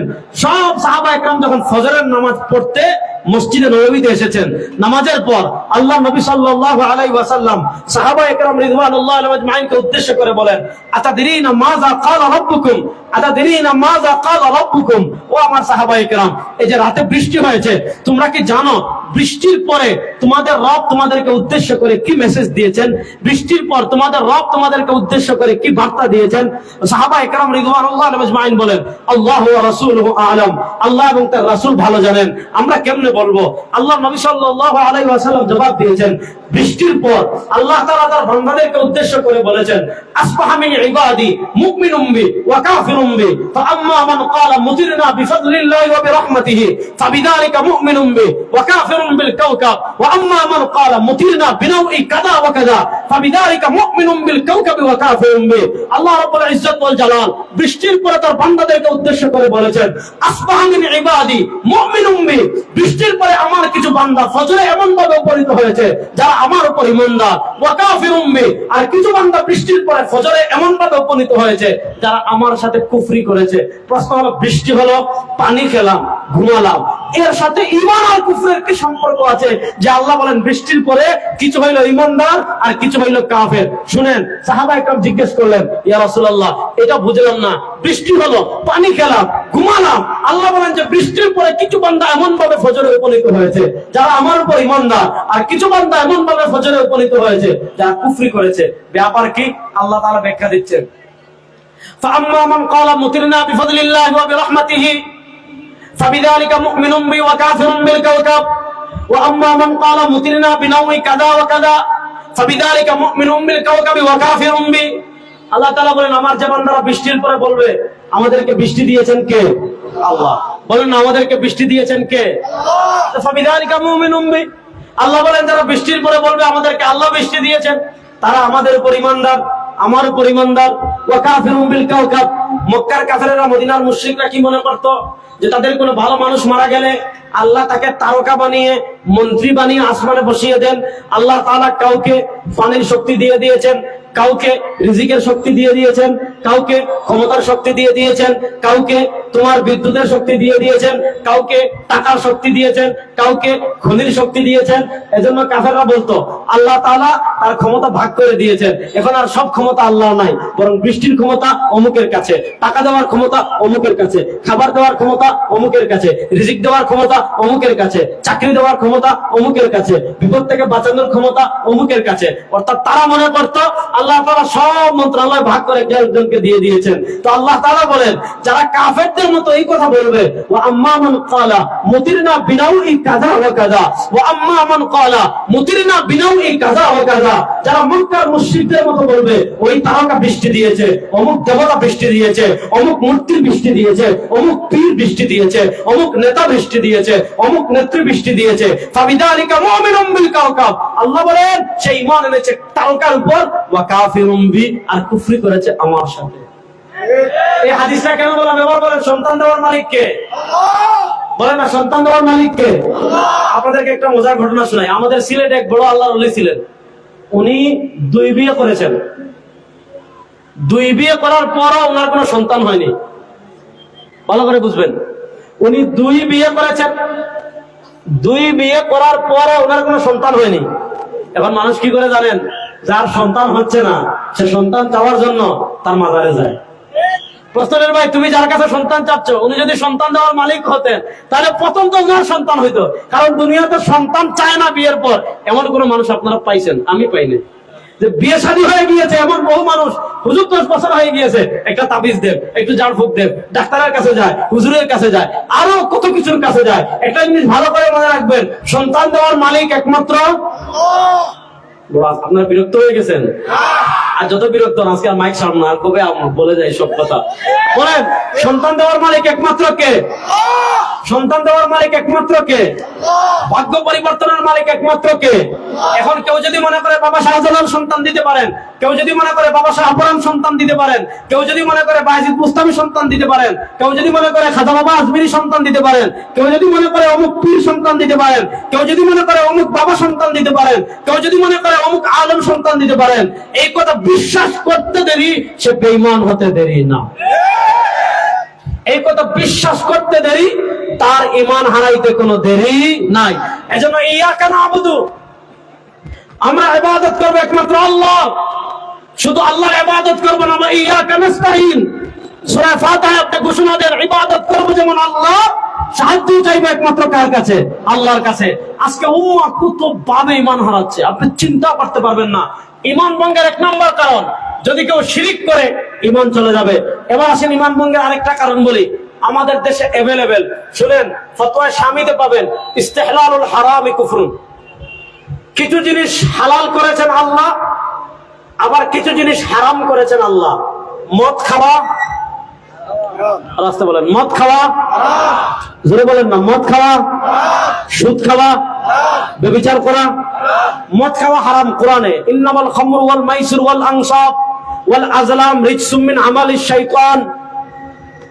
মদ খাওয়া হারাম। এখন কেউ মদ খাচ্ছে, মনোযোগ, কেউ মদ খাচ্ছে, সে জানে হারাম, অভ্যাস হয়ে গেছে, খেয়ে ফেলছে, তার ঈমান যাবে না, মারাত্মক কবিরা গুনাহ হবে। সে জানে সুদ খাওয়া হারাম, কিন্তু সিস্টেমের ভিতর পড়ে লোভে টাকা দেখে সহ্য করতে পারে নাই, খেয়ে ফেলেছে। সে জানে ব্যভিচার করা হারাম, কিন্তু নিজেকে কন্ট্রোল করে রাখতে পারে নাই, ব্যভিচার করে ফেলেছে, মারাত্মক কবিরা গুনাহ হবে। কেউ যদি হারামকে, অকাট্য কোন হারামকে হারাম জেনে করে ফেলে, তার ঈমান যাবে না, মারাত্মক কবিরা গুনাহ হবে। কিন্তু এক নরাদম সুদ খাচ্ছে, কিন্তু সুদকে হারাম মনে করে না, বলে সুদ খাওয়া হালাল। কোন নরাদম মদ খাচ্ছে, মদ খাওয়াকে হারাম মনে করে না, মনে করে মদ খাওয়া হালাল। সে ব্যভিচার করছে, ব্যভিচার করাকে হারাম মনে করে না, ব্যভিচার করাকে সে হালাল মনে করছে। ইস্তিহলালুল হারামি কুফরুন। ইসলামী শরিয়ার অকাট্য কোন হারামকে কেউ যদি হালাল মনে করে সাথে সাথে কাফের হয়ে যাবে। এবার বলেন, গাঞ্জা খাওয়া হালাল না হারাম? ও আপনার দিনাজপুর মনে হয় হারাম না, নাকি? বলেন, গাঞ্জা খাওয়া হালাল না হারাম? জোরে বলেন না। গাঞ্জা খাওয়া হালাল না হারাম? আমাদের দেশে এক পীরের বক্তব্য শুনলাম এদিন, উনি বলতেছে গাঞ্জা খাওয়া হালাল। দলিল কি? এরকম ফতোয়া তো আমার 14 বছর কেউ শুনে নাই। তো আমি একটু অগ্রসর হয়ে শুনলাম যে গাঞ্জা খাওয়া দলিল, গাঞ্জা খাওয়া হালাল। দলিল কি? দলিল দিচ্ছে যে গাঁজার গাছকে আমি বানাইছি, গাঁজার গাছকে আপনি বানাইছেন, গাঁজার গাছকে আপনি চাইলে সৃষ্টি করতে পারবেন, গাঁজার গাছ তো আমিও বানাই নাই, গাঁজার গাছ তো আপনি বানান নাই, তো গাঁজার গাছ তো আল্লাহ বানাইছে, তাহলে আল্লাহ যদি গাঁজার গাছ বানায়, আমরা খাইতে সমস্যা কোথায়? এই হলো যুক্তি। এক পার্টি বলে এই যুক্তিতে, আবার আরেকটা জিনিস ভালো করে বলেন, ভালো করে বুঝেন, যে এইরকম যুক্তি দিবে যে গাজার, এখন তো একটু খারাপ শব্দ বলতে হবে, যে গাজার গাছ আমি আল্লাহ বানিয়েছেন, আমি খাইতে সমস্যা কোথায়? তার কাছে কি করবেন? কুকুরের পায়খানা নিয়ে যাবেন, অথবা বানরের পায়খানা নিয়ে যাবেন। শব্দ শুনতে খারাপ, তারপরে বলছি। আচ্ছা বলেন, কেউ চাইলে কুকুরের পায়খানা বানাইতে পারবে? সৃষ্টি করতে পারবে? তাহলে যেই যুক্তি দিয়ে আপনি গাঁজা খাচ্ছেন, ওই যুক্তি দিয়ে আপনি কুকুরের পায়খানা খেতে হবে। যদি খেতে পারেন তাহলে বুঝবো যুক্তি ঠিক আছে, আর যদি খেতে না পারেন বুঝবেন এটা হচ্ছে বড় ইবলিস, এটা হচ্ছে বড় শয়তান, আল্লাহর জমিনে আর কেউ নাই। এরকম ইবলিস শয়তান আমাদের জমিনে আছে না নাই? একদল আল্লাহর উপর চাপায়, আরেকদল বলে হুজুর ঠিক আছে, আপনারা সত্য কথা বলছেন, ঠিক আছে। আরেকটা যুক্তি দে, আরেকটা যুক্তি, বন্ডামি হালাল করার জন্য আরেকটা যুক্তি দে। আচ্ছা আপনারা বলেন, গান বাজনা হালাল না হারাম? ভালো করে বলেন, গান বাজনা হালাল না হারাম? বাংলাদেশের এক ভন্ড একদিন আমাকে 1 কোটি টাকার চ্যালেঞ্জ দিছে। যে রেজাউল করিম আমরার এত বেশি কথা বলে, তাকে 1 কোটি টাকার চ্যালেঞ্জ। কিসের চ্যালেঞ্জ? ভালো করে বুঝেন যুবকরা। 1 কোটি টাকার চ্যালেঞ্জ কেন? যে রেজাউল করিম আমরার কোরআন থেকে দেখাবে আল গিনা হারামুন, যে গান বাজনা হারাম, এটা কোরআন থেকে দেখাবে। আপনার মাথায় প্রথম লাগতে পারে যে আল গিনা হারাম, এটা কোরআন থেকে দেখাতে হবে। আচ্ছা বলেন, হালাল হারাম কি শুধু কোরআন দিয়ে প্রমাণিত হয় না, হাদিস দিয়েও? আচ্ছা আপনারা বলেন, কুত্তার গোশত খাওয়া হালাল না হারাম? এই ফতোয়া তো সবার জানার কথা। কুত্তার গোশত খাওয়া হালাল না হারাম? কুত্তার গোশত খাওয়া হারাম, এটা তো কোরআনে নাই। দেখেন, এখানে দুইটা বন্ডামি করে, মনোযোগ দিয়ে বুঝবেন। আল্লাহর নবী সাল্লাল্লাহু আলাইহি ওয়াসাল্লাম মুসনাদে বাজ্জারের হাদিসে বলেছেন, আমার উম্মাহ শোনো, সাওতানি মালউনানি ফিদ দুনিয়া ওয়াল আখিরা, সাওতানি মালউনানি ফিদ দুনিয়া ওয়াল আখিরা। আল্লাহ নবী সাল্লাল্লাহু আলাইহি ওয়াসাল্লাম বলেন, দুইটা আওয়াজ এমন আছে, মনোযোগ, দুইটা আওয়াজ এমন আছে যে দুইটা আওয়াজ দুনিয়াতেও অভিশপ্ত, আখিরাতেও অভিশপ্ত। বলেন, দুইটা আওয়াজ এমন আছে যে দুই আওয়াজ দুনিয়াতেও অভিশপ্ত, আখিরাতেও অভিশপ্ত। এটা একদম পৃথিবীর মানে একদম ভালো পর্যায়ের সহিহ হাদিস। কোন দুই আওয়াজ আমি পরে বলবো। আচ্ছা আপনারা বলেন, যে দুই আওয়াজ দুনিয়াতেও অভিশপ্ত, যে দুই আওয়াজ আখিরাতেও অভিশপ্ত, এই দুইটা আওয়াজ হালাল না হারাম? আল্লাহ নবী সাল্লাল্লাহু আলাইহি ওয়াসাল্লাম বলছেন, দুইটা আওয়াজ এমন আছে যে দুইটা আওয়াজ দুনিয়াতেও অভিশপ্ত, আখিরাতেও অভিশপ্ত। এবার বলেন, যে দুই আওয়াজ দুনিয়াতেও অভিশপ্ত, আখিরাতেও অভিশপ্ত, এই দুইটা আওয়াজ হালাল না হারাম? হারাম। এই দুই আওয়াজের 1 নম্বর আওয়াজ, আল্লাহ নবী সাল্লাল্লাহু আলাইহি ওয়াসাল্লাম বলেন, সাউতুল মাযামির, বাদ্যযন্ত্রের আওয়াজ দুনিয়াতেও অভিশপ্ত, আখিরাতেও অভিশপ্ত। এবার বলেন, যে বাদ্যযন্ত্রের আওয়াজ দুনিয়াতেও অভিশপ্ত, আখিরাতেও অভিশপ্ত। সেই বাদ্যযন্ত্র হালাল না হারাম? বলেন, বাদ্যযন্ত্র হালাল না হারাম? হারাম। ইমাম তিরমিজি রাহিমাহুল্লাহ, তিরমিজি শরীফের আরেকটা হাদিস শুনেন। আল্লাহ নবী সাল্লাল্লাহু আলাইহি ওয়াসাল্লাম বলেন, ইয়াকুনু ফি হাযিহিল উম্মতি খাসফুন ওয়া মাসখুন ওয়া কাদাফুন, ইয়াকুনু ফি হাযিহিল উম্মতি খাসফুন ওয়া মাসখুন ওয়া কাদাফুন। আল্লাহ নবী সাল্লাল্লাহু আলাইহি ওয়াসাল্লাম বলেন, আমি দুনিয়া থেকে বিদায় নেওয়ার পর আমার উম্মার উপর আল্লাহর পক্ষ থেকে 3টা গজব আসবে, গজব। আমি দুনিয়া থেকে চলে যাওয়ার পর আমার উম্মার উপর আল্লাহর পক্ষ থেকে 3টা গজব আসবে। গজব নম্বর 1, খাসফুন, ভূমিকম্পে ভূমি ধস হয়ে যাবে, এমন ভূমিকম্প হবে, ভূমি ধস হবে, পাহাড় ধসে যাবে, বিল্ডিং ধসে যাবে, জমিন ফেটে একদম নদীর মতো বিশাল হয়ে যাবে। খাসফুন, ভূমি ধস হবে। মাসফুন, চেহারা বিকৃত হয়ে যাবে। কাদাফুন, পাথর পড়বে আসমান থেকে। রাসূলুল্লাহ সাল্লাল্লাহু আলাইহি ওয়াসাল্লাম বলেন, আমার উম্মার উপর আল্লাহর পক্ষ থেকে 3টা গজব আসবে। সাহাবায়ে কেরাম জিজ্ঞেস করলেন, মাতা ইয়া রাসূলুল্লাহ, মাতা ইয়া রাসূলুল্লাহ, মাতা ইয়া রাসূলুল্লাহ। ওগো আল্লাহর নবী সাল্লাল্লাহু আলাইহি ওয়াসাল্লাম, আল্লাহর পক্ষ থেকে এই 3টা গজব এই উম্মার উপর কখন আসবে? আল্লাহর পক্ষ থেকে এই উম্মার উপর 3টা মুসিবত কখন আসবে? আল্লাহর নবী সাল্লাল্লাহু আলাইহি ওয়াসাল্লাম জবাব দিচ্ছেন, আমার উম্মাহ যখন 3টা কাজে অভ্যস্ত হয়ে যাবে, আল্লাহর পক্ষ থেকে 3টা গজব আসবে।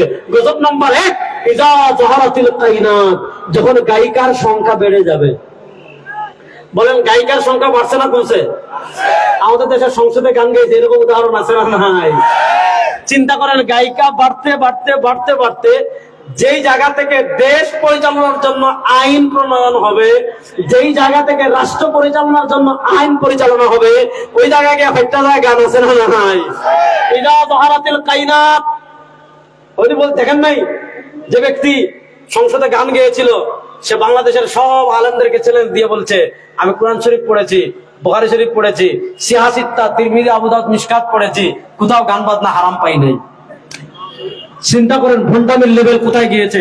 আল্লাহ নবী সাল্লাল্লাহু আলাইহি ওয়াসাল্লাম বলেন, ইযা যাহারাতিল কায়নাত, যখন গায়িকার সংখ্যা বেড়ে যাবে, ওয়াল মাযামির, যখন বাদ্যযন্ত্র বেড়ে যাবে। মনোযোগ, ইযা যাহারাতিল কায়নাত, যখন গায়িকা বাড়বে, ওয়াল মাযামির, যখন বাদ্যযন্ত্র বাড়বে, ওয়া শুরিবাতিল খামর, যখন মাদক ব্যাপক হবে, আল্লাহর পক্ষ থেকে ভূমিধস আসবে, আল্লাহর পক্ষ থেকে বিকৃতি আসবে, আল্লাহর পক্ষ থেকে পাথর আসবে। কখন? যখন গায়িকা বাড়বে, যখন বাদ্যযন্ত্র বাড়বে, যখন মাদক বাড়বে। অদিনাজপুরের মুসলমান, আমি আপনার কাছে ফতোয়া জানতে চাই, আমি আপনাদের কাছে ফতোয়া জানতে চাই, যেই কাজ আল্লাহর পক্ষ থেকে দুনিয়াতে গজব নিয়ে আসে, ওই কাজ হালাল না হারাম? বলেন, ওই কাজ হালাল না হারাম? এবার বলেন, তাহলে গান গাওয়া, যুবতী মহিলা গায়িকার গান গাওয়া হালাল না হারাম? বাদ্যযন্ত্র হালাল না হারাম? মদ খাওয়া, নেশা করা হালাল না হারাম? আল্লাহ নবীর সাহাবী হযরত ইবনে ওমর, কোন রাওয়ায়াতে আসছে ইবনে ওমর, কোথাও আসছে ইবনে আব্বাসের ঘটনা। ওনারা একদিন রাস্তা দিয়ে হাঁটতেছেন, হাদিসটা ভালো করে বুঝেন। রাস্তা দিয়ে হাঁটছেন, হঠাৎ তাদের কানে গান বাজনার আওয়াজ আসছে। ফাওয়াদা ইসবাইহি আলা উযুনাই, যখনই বাদ্যযন্ত্রের আওয়াজ কানে আসছে, কানে এইভাবে আঙ্গুল দিছেন। মনোযোগ, যখনই বাদ্যযন্ত্রের আওয়াজ কানে আসছে, কানে এইভাবে আঙ্গুল দিছেন। কানে এইভাবে আঙ্গুল দিয়ে কি করেছেন? এই দৌড় দিয়ে এলাকা ছেড়ে চলে গিয়েছেন। এই দৌড় দিয়ে যতটুকু পর্যন্ত বাজনার আওয়াজ আসে, খুব দ্রুত সাহাবী ওই এলাকা পাড়ি দিয়ে চলে গিয়েছেন। দ্রুত ওই এলাকা পাড়ি দিয়ে গিয়ে সাহাবী বলেন, সানাতু কামা সানা রাসূলুল্লাহ সাল্লাল্লাহু আলাইহি ওয়াসাল্লাম, সানাতু কামা সানা রাসূলুল্লাহ সাল্লাল্লাহু আলাইহি ওয়াসাল্লাম। আমি একদিন নবী করিম সাল্লাল্লাহু আলাইহি ওয়াসাল্লামের সাথে হাঁটছিলাম, আমি একদিন নবী করিম সাল্লাল্লাহু আলাইহি ওয়াসাল্লামের সাথে হাঁটছিলাম। হঠাৎ আল্লাহ নবী সাল্লাল্লাহু আলাইহি ওয়াসাল্লামের কান মুবারকে এসে বাদ্যযন্ত্রের আওয়াজ লেগেছে। কান মুবারকে বাদ্যযন্ত্রের আওয়াজ লাগার কারণে আল্লাহ নবী সাল্লাল্লাহু আলাইহি ওয়াসাল্লাম কানে এইভাবে আঙ্গুল দিয়ে দৌড় দিয়ে ওই এলাকা ছেড়ে পার হয়ে চলে গিয়েছেন। এবার বলেন, যে বাদ্যযন্ত্রের আওয়াজ শোনার সাথে সাথে আল্লাহ নবী সাল্লাল্লাহু আলাইহি ওয়াসাল্লাম কানে আঙ্গুল দিয়ে দৌড় দিয়ে এলাকা ছেড়ে পার হয়ে গিয়েছেন। এবার ফতোয়া আপনারা দেন, সেই বাদ্যযন্ত্র হালাল না হারাম? আমাদের দেশে তো অনেকে আছে গান গায়, শিল্পী, তারা এটাকে হারাম মনে করে গায়, সেটা ভিন্ন আলাপ। কিন্তু আমাদের দেশে দেখবেন একদম ভণ্ড আছে, আছে না নাই? নামাজ নাই, রোজা নাই, হজ নাই, যাকাত নাই, তাকওয়া নাই, তাহারাত নাই, ওযু নাই, গোসল নাই, পর্দা নাই। চাঁদপুরে গেলাম রে ভাই, কি আজীব কারিশমা, চাঁদপুরের মতলবে গিয়ে দেখলাম ল্যাংটা বাবার আস্তানা। অর্থাৎ এখানে যিনি বাবা ছিলেন তিনি এত বড় আল্লাহর ওলি যে ওলায়াতের কারণে গায়ে আর পোশাকই পড়তে পারেন নাই। ভালো করে কথা বুঝবেন। আমাদের দেশে দেখবেন একদল ভন্ডা আছে, রাত ব্যাপী মাজারে গান বাজনা করে, আছে না নাই? এবার প্রশ্ন হলো, বলবেন যে ভাই গান বাজনা হারাম, আপনার সব 4টা হাদিস বলেছে, আর কতটা হাদিস লাগবে? গান বাজনা যে হারাম এত হাদিস আছে, দলিল দিয়ে কবর দেওয়া যাবে। তখন বলবে আপনার সব যা বলছেন কথা তো ঠিকই আছে, উনি যা বলছেন এটা হলো শরীয়ত। বুঝবেন? আপনাকে যুক্তি দিবে কি জানেন? আপনার সব যে হাদিসগুলো বলেছেন এগুলো হলো শরীয়ত, আমরা হইলাম মারেফত। এটা হলো শরীয়তে হারাম, তবে মারেফতে এটা হালাল। আমাদের দেশে অনেক পীর দেখবেন পর্দা করে না, আছে না নাই? বহু পীর আছে রে ভাই। আচ্ছা বলেন, পর্দা করা ফরজ কি ফরজ না? ফরজ। তো বলবে ভাই আপনি এত বড় পীর পর্দা করেন না কেন? বলবে ভাই এটা শরীয়তের বিধান পর্দা, আমরা শরীয়ত মানতে মানতে মানতে মানতে মানতে মানতে এখন আমরা মারেফতের সমুদ্রে ডুব দিয়ে দিয়েছি। আমাদের পর্দা লাগে শরীয়তে, মারেফতে পর্দা লাগে না। এমন এমন কয় না যে বাহিরের পর্দা উঠাই দেয়, কি জানি একটা গান আছে আমার মনে নাই। তাহলে তারা বলবে ভাই হাদিসে আসছে গান বাজনা হারাম, তোমরা করো কেন? বলবে মারেফতে আছে। হাদিসে আসছে কোরআন এবং হাদিসে আসছে পর্দা করা ফরজ, তোমরা পর্দা করো না কেন? বলবে মারেফতে আছে। কোরআন এবং হাদিসে আসছে গাঁজা খাওয়া হারাম, তোমরা গাঁজা খাও কেন? বলে মারেফতে হালাল। তোমরা ড্যান্স দাও কেন? বলবে মারেফতে হালাল। তোমরা কবরে সিজদা দাও কেন? বলবে মারেফতে হালাল। তোমরা কবরে মান্নত করো কেন? বলবে মারেফতে হালাল। তোমরা বাবার পায়ে সিজদা দাও কেন?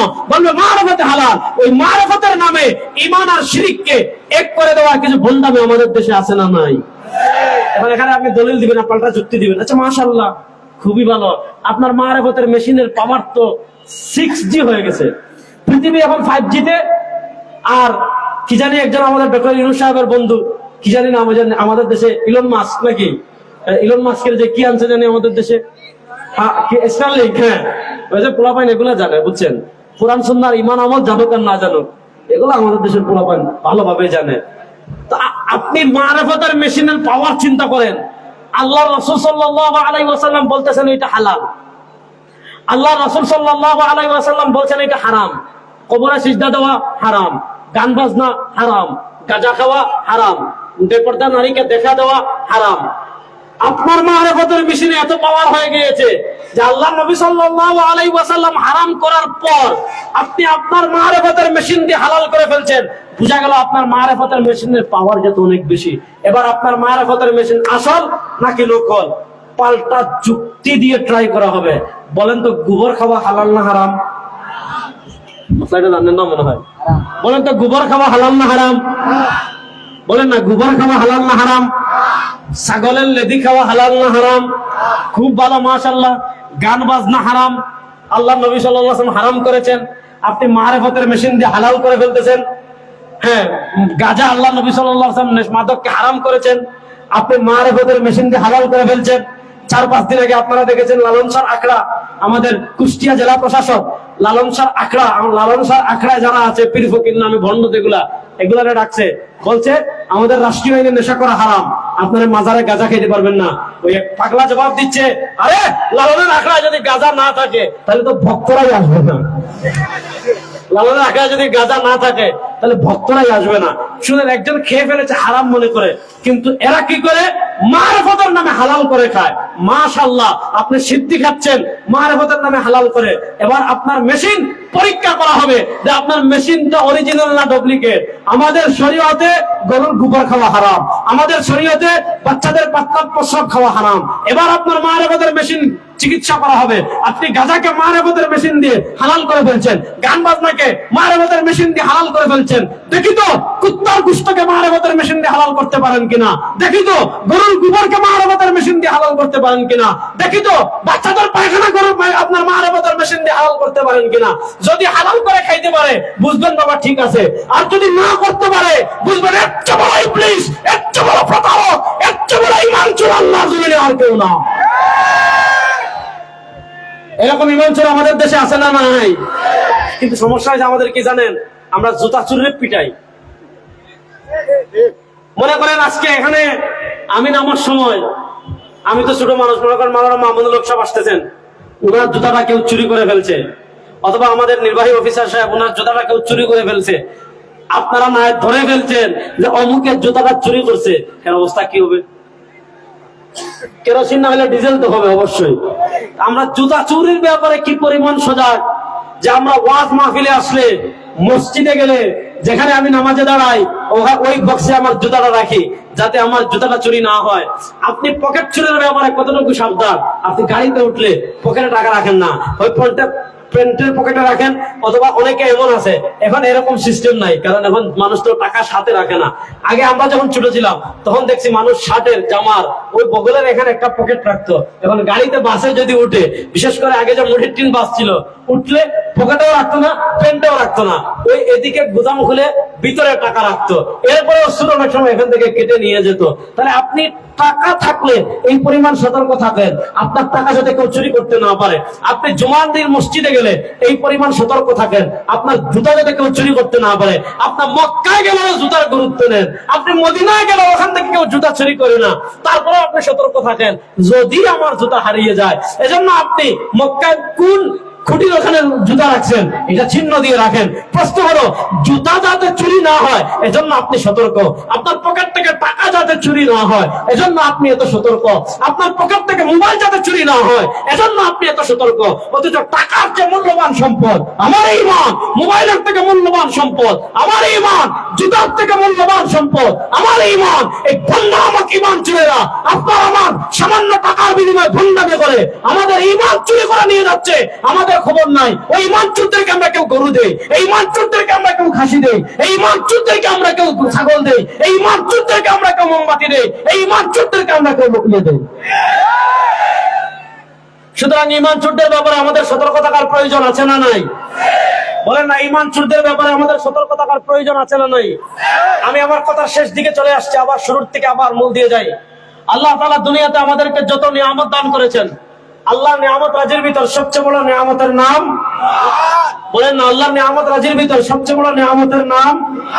কিছু কথা এমন আছে যে কথাগুলো বললে ঈমান চলে যায়, কিছু কাজ এমন আছে যে কাজগুলো বললে ঈমান চলে যায়, কিছু বিশ্বাস এমন আছে যে বিশ্বাসগুলো লালন করলে ঈমান চলে যায়।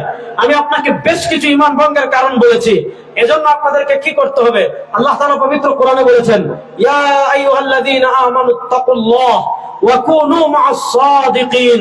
শুনেন, ঈমান যত্ন নেওয়ার জন্য, ঈমানকে হৃদয় ধারণ করার জন্য আপনি কাদের কাছে যাবেন? এমন ব্যক্তির কাছে যাবেন যে শিরিক করে না, এমন ব্যক্তির কাছে যাবেন যে বিদআত করে না, এমন ব্যক্তির কাছে যাবেন যার ভিতর নবী করিম সাল্লাল্লাহু আলাইহি ওয়াসাল্লামের সুন্নাহ পাওয়া যায়, যার ভিতর নবী করিম সাল্লাল্লাহু আলাইহি ওয়াসাল্লামের আদর্শ পাওয়া যায়। শুনেন, সব জিনিসে আসল আছে, ভেজাল আছে। টাকায় আসল আছে, ভেজাল আছে। স্বর্ণে আসল আছে, ভেজাল আছে। রূপায় আসল আছে, ভেজাল আছে। মোবাইলে আসল আছে, ভেজাল আছে। এমন কোন জিনিস নাই। বাংলাদেশের সব জিনিস, শুধু বাংলাদেশ না, পৃথিবীতে এখন ভেজালের ছড়াছড়ি। আমরা সব কিছুতে, একটা মোবাইল কিনলে এটা ঠিক কোম্পানির কিনা কতটুকু যাচাই করি, একটা খাবার কিনলে এটা ঠিক ওই ব্র্যান্ডের কিনা কতটুকু যাচাই করি, একটা জুতা কিনলে ওইটা ওই ব্র্যান্ডের জুতা কিনা কতটুকু যাচাই করি, একটা পোশাক কিনলে কতটুকু যাচাই করি। সব কিছুর ক্ষেত্রে আমরা যাচাই করি, কিন্তু আজকে উম্মাহ ঈমানের ব্যাপারে উদাসীন হয়ে গিয়েছে। কেন? সরওয়ারে দু আলম সাল্লাল্লাহু আলাইহি ওয়াসাল্লাম 1400 বছর আগে বলে গিয়েছেন এই উম্মাহর এমন হালাত হবে, এই উম্মাহর এমন অবস্থা হবে, ইয়াবিউ দীনাহু বিআরাদিন মিনাদ দুনিয়া। এই উম্মাহর কাছে টাকার দাম থাকবে তখন, এই উম্মাহর কাছে পয়সার দাম থাকবে তখন, এই উম্মাহর কাছে দলের দাম থাকবে তখন, এই উম্মাহর কাছে পীরের দাম থাকবে তখন, এই উম্মাহর কাছে খবরের দাম থাকবে তখন, এই উম্মাহর কাছে সন্তানের দাম থাকবে তখন, এই উম্মাহর কাছে স্ত্রীর দাম থাকবে তখন। কিন্তু এই উম্মাহর উপর এমন একটা সময় আসবে, এই উম্মাহর উপর এমন একটা কাল আসবে, এই উম্মাহর উপর এমন একটা যুগ আসবে, এই উম্মাহর কাছে ঈমানের কোনো দাম থাকবে না। আজকে এই উম্মাহ সবচেয়ে বেশি উদাসীন ঈমান সম্পর্কে। এজন্য আমি আপনাদেরকে শেষ নসিহত করে আপনাদের থেকে বিদায় নিচ্ছি। কিয়ামতের মাঠে ভাই ঈমান ছাড়া কোনো কিছু কাজে আসবে না। আপনি যদি কোনো পীরের কাছে নাও যান, জীবনেও না যান, ভালো করে বুঝেন, আপনি যদি কোনো পীরের কাছে জীবনেও না যান, আল্লাহ তাআলা আপনাকে জিজ্ঞাসা করবে না যে অমুকের কাছে কেন গেলেন না। আপনি যদি কোনো মাজারে জীবনেও না যান, আল্লাহ তাআলা জীবনে জিজ্ঞাসা করবে না অমুকের মাজারে কেন গেলেন না। না ভাই আমি আর পারবো না, হ্যাঁ বন্ধ হয়ে গেছে। ভালো করে বুঝবেন, আপনি যদি কোনো পীরের কাছে জীবনেও না যান, আল্লাহ তাআলা জীবনেও জিজ্ঞেস করবে না যে অমুকের কাছে কেন গেলেন না। আপনি যদি কোনো মাজারে জীবনেও না যান, আল্লাহ তাআলা জীবনেও জিজ্ঞাসা করবেন অমুক মাজারে কেন গেলেন না। আপনি যদি কোনো পীরের কাছে জীবনেও বায়াত না হন, আল্লাহ তাআলা কোশ্চেন করেও জিজ্ঞাসা করবে না অমুক পীরের কাছে কেন আপনি বায়াত হলেন না। কিন্তু পীর যেমন অরিজিনাল আছে, পীর যেমন ভণ্ড আছে, ইমান চুর আছে, অনেক পীর এমন আছে আমাদেরকে আত্মশুদ্ধির নাম দিয়ে, আমাদের হৃদয় সংশোধনের নাম দিয়ে, আমাদেরকে সংস্কারের কথা বলে আমাদের ইমান লুটে নিয়ে যাচ্ছে, আমরা খবর নাই। এজন্য ইমানের ব্যাপারে আমাদের সতর্ক থাকার প্রয়োজন আছে না নাই? আমি আরেকটা কারণ 5 মিনিটে বলে আপনাদের থেকে বিদায় নেব, ভালো করে শুনেন। আমাদের রবকে, এটা একটু ভালো করে বুঝবেন, আমাদের রবকে। আপনারা ক্লান্ত হয়ে গেছেন? আপনারা, আমি ক্লান্ত হয়েছি, আপনারা আপাতত কথা শুনছেন, আমি তো কথা বলছি। 5 মিনিট সময় দিবেন তো মনোযোগ সহকারে? বলেন আমাদের রবকে, বলেন না আমাদের রবকে। দেখেন আল্লাহ তাআলা কোরআনে ইহুদিদের চরিত্র বর্ণনা করতে গিয়ে বলেছেন, ইত্তাখাযু আহবারাহুম ওয়া রুহবানাহুম আরবাবাম মিন দুনিল্লাহ, ইত্তাখাযু আহবারাহুম ওয়া রুহবানাহুম আরবাবাম মিন দুনিল্লাহ। আল্লাহ তাআলা ইহুদিদের চরিত্র বর্ণনা করতে গিয়ে বলেছেন, ইহুদিরা রব বানিয়েছে, ইত্তাখাযু তারা বানিয়েছে, আহবারাহুম তাদের ধর্মযাজকদের, ওয়া রুহবানাহুম তাদের সন্ন্যাসীদের। ইহুদিরা তাদের ধর্মযাজকদের, ইহুদিরা তাদের সন্ন্যাসীদের রব বানিয়েছে কাকে বাদ দিয়ে? মিন দুনিল্লাহ, আল্লাহকে বাদ দিয়ে। আমরা বিশ্বাস করি আমাদের রব আল্লাহ। আল্লাহ তাআলা ইহুদিদের কথা বললেন, ইহুদিরা তাদের ধর্মযাজকদের, ইহুদিরা তাদের সন্ন্যাসীদের রব বানিয়েছে মিন দুনিল্লাহ, আল্লাহকে বাদ দিয়ে। আল্লাহ তাআলা যখন এই আয়াত নাযিল করলেন, মনোযোগ, আমরা হাতেম তাইর নাম শুনেছি, হাতেম তাইর গল্প শুনেছি। হাতেম তাই নবী করিম সাল্লাল্লাহু আলাইহি ওয়াসাল্লামের যুগ পান নাই। আল্লাহ নবী সাল্লাল্লাহু আলাইহি ওয়াসাল্লাম আসার আগেই তিনি ইন্তেকাল করেছেন। তার ছেলে ছিলেন হযরত আদি বিন হাতিম রাদিয়াল্লাহু তাআলা আনহু, যিনি আগে ইহুদি ছিলেন, কিন্তু তার বাপ যেহেতু অনেক দানশীল ছিলেন, এজন্য আল্লাহ নবী সাল্লাল্লাহু আলাইহি ওয়াসাল্লাম আদি বিন হাতিম রাদিয়াল্লাহু তাআলা আনহুকে অনেক মহব্বত করতেন, অনেক ভালোবাসতেন। আল্লাহ তাআলা যখন আয়াত নাযিল করলেন যে ইহুদিরা তাদের ধর্মযাজক, তাদের সন্ন্যাসীদেরকে রব বানিয়েছে আল্লাহকে বাদ দিয়ে, হযরত আদি ইবনে হাতিম রাদিয়াল্লাহু তাআলা আনহু নবী করিম সাল্লাল্লাহু আলাইহি ওয়াসাল্লামের কাছে আসলেন। নবী করিম সাল্লাল্লাহু আলাইহি ওয়াসাল্লামের কাছে এসে বলেন, ইয়া রাসূলুল্লাহ, যদি আমরা সন্ন্যাসীদেরকে রব মানতাম, যদি আমরা ধর্মযাজকদের রব মানতাম, তাহলে আমরা তাদেরকে ইবাদত করতাম, আমরা তাদের উপাসনা করতাম। যেহেতু আমরা তাদের ইবাদতও করিনি, আমরা তাদের উপাসনাও করিনি, তাহলে ধর্মযাজক, ভাই পিছনে কে মাইক বাজে একটু বন্ধ রাখ এটা। আমি যেহেতু কথা বলছি, আপনি কাউকে কিছু বলতে হলে স্বেচ্ছাসেবকদের হেঁটে এসে বলেন, হ্যান্ড মাইক দিয়ে বলার দরকার আছে, মাথায় কি আকলটাও নাই। কথা ভালো করে বুঝেন, ইহুদিরা তাদের ধর্মযাজকদেরকে রব বানিয়েছে, ইহুদিরা তাদের সন্ন্যাসীদেরকে রব বানিয়েছে। এই আয়াত যখন আল্লাহ তাআলা নাযিল করলেন, যেহেতু আদি ইবনে হাতিম আগে ইহুদি ছিলেন, তিনি নবী করিম সাল্লাল্লাহু আলাইহি ওয়াসাল্লামের কাছে এসে বলেন, ইয়া রাসূলুল্লাহ, যদি আমরা রব বানাইতাম তাহলে তো ইবাদত করতাম, যদি আমরা আগে রব বানাইতাম তাহলে তো সিজদা দিতাম। আমরা সিজদাও দিলাম না, আমরা রবও বানাইলাম না, তাহলে আমরা সিজদাও দিলাম না, ইবাদত করলাম না, রব বানাইলাম কেমনে? আল্লাহ নবী সাল্লাল্লাহু আলাইহি ওয়াসাল্লাম জবাব দিচ্ছেন, আমা ইন্নাহুম লাম ইয়াবুদুনাহুম ওয়া লাম ইয়াসজুদুনাহুম লাকিন্নাহুম ইযা আহাল্লু শাইআন হারামাল্লাহ ওয়া হারামু শাইআন আহাল্লাল্লাহ। তোমরা ধর্মযাজক এবং সন্ন্যাসীদের ইবাদত করোনি ঠিক আছে, তোমরা ধর্মযাজক এবং সন্ন্যাসীদের সিজদা করোনি ঠিক আছে, কিন্তু একটা জিনিস মাথায় রাখবেন, ইসলামী শরিয়ার বিধান কোনটা হালাল কোনটা হারাম এটা দেওয়ার মালিক কে? আল্লাহ। বড় আসতে বললেন, বলেন আইন দেওয়ার মালিক একমাত্র কে? বলেন আইন দেওয়ার মালিক একমাত্র কে?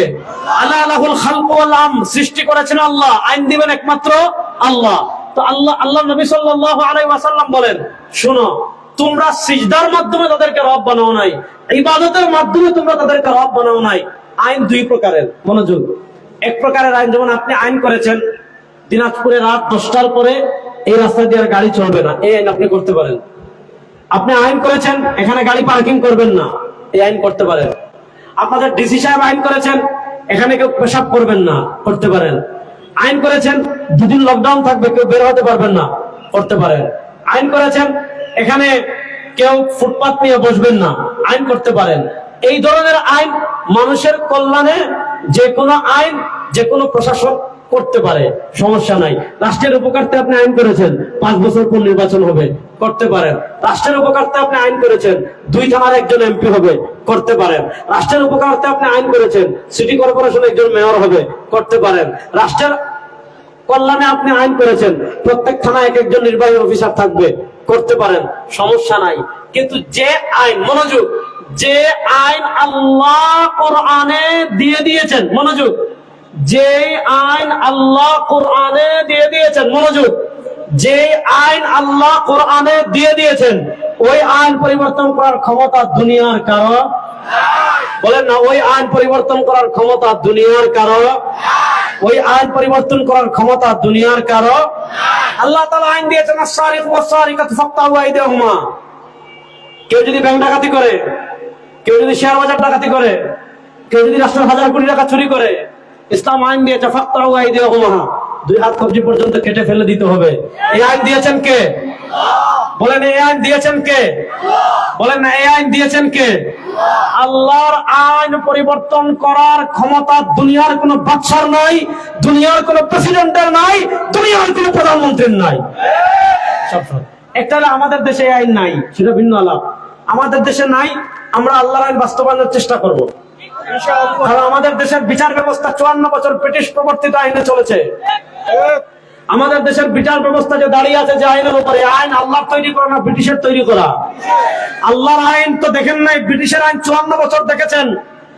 মানুষের জানের নিরাপত্তা ব্রিটিশের আইন দিতে পারে নাই, খুন ব্রিটিশের আইন বন্ধ করতে পারে নাই, দুর্নীতি ব্রিটিশের আইন বন্ধ করতে পারে নাই, ব্যাংক ডাকাতি ব্রিটিশের আইন বন্ধ করতে পারে নাই, শেয়ার বাজার ডাকাতি ব্রিটিশের আইন বন্ধ করতে পারে নাই, ধর্ষণ ব্রিটিশের আইন বন্ধ করতে পারে নাই, সাতার মাতার ব্রিটিশের আইন 54 বছরে না 1000 বছরও ব্রিটিশের আইন দিয়ে ইনসাফ প্রতিষ্ঠা করতে পারবেন না। আল্লাহ কোরআনের আইন 3 মাসের জন্য বাস্তবায়ন করেন, সব দুর্নীতি বন্ধ হয়ে যাবে। আল্লাহ কোরআনের আইন 3 মাসের জন্য বাস্তবায়ন করেন, সব চুরি ডাকাতি রাহাজানি বন্ধ হয়ে যাবে। 54 বছর ব্রিটিশের আইন দেখেছেন, এবার আল্লাহ কোরআনের আইন বাংলাদেশে দেখার জন্য প্রস্তুত আছেন না নাই?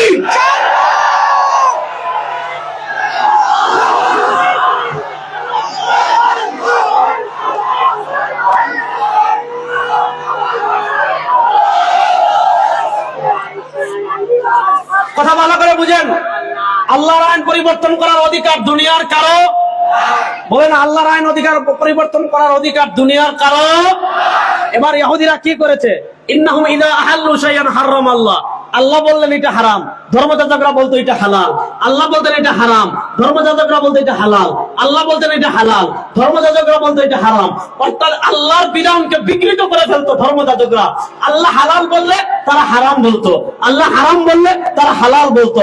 এবার ইহুদিরা কি করতো? একদিকে আল্লাহর বিধান, আরেকদিকে ধর্মযাজকের বিধান। একদিকে আল্লাহর বিধান, আরেকদিকে কার বিধান? একদিকে আল্লাহর বিধান, আরেকদিকে সন্ন্যাসীদের বিধান। একদিকে আল্লাহর বিধান, আরেকদিকে ধর্মগুরুদের বিধান। একদিকে আল্লাহর বিধানকে বিকৃত করেছিল ধর্মযাজকরা, আল্লাহর বিধানকে বিকৃত করেছিল কারা?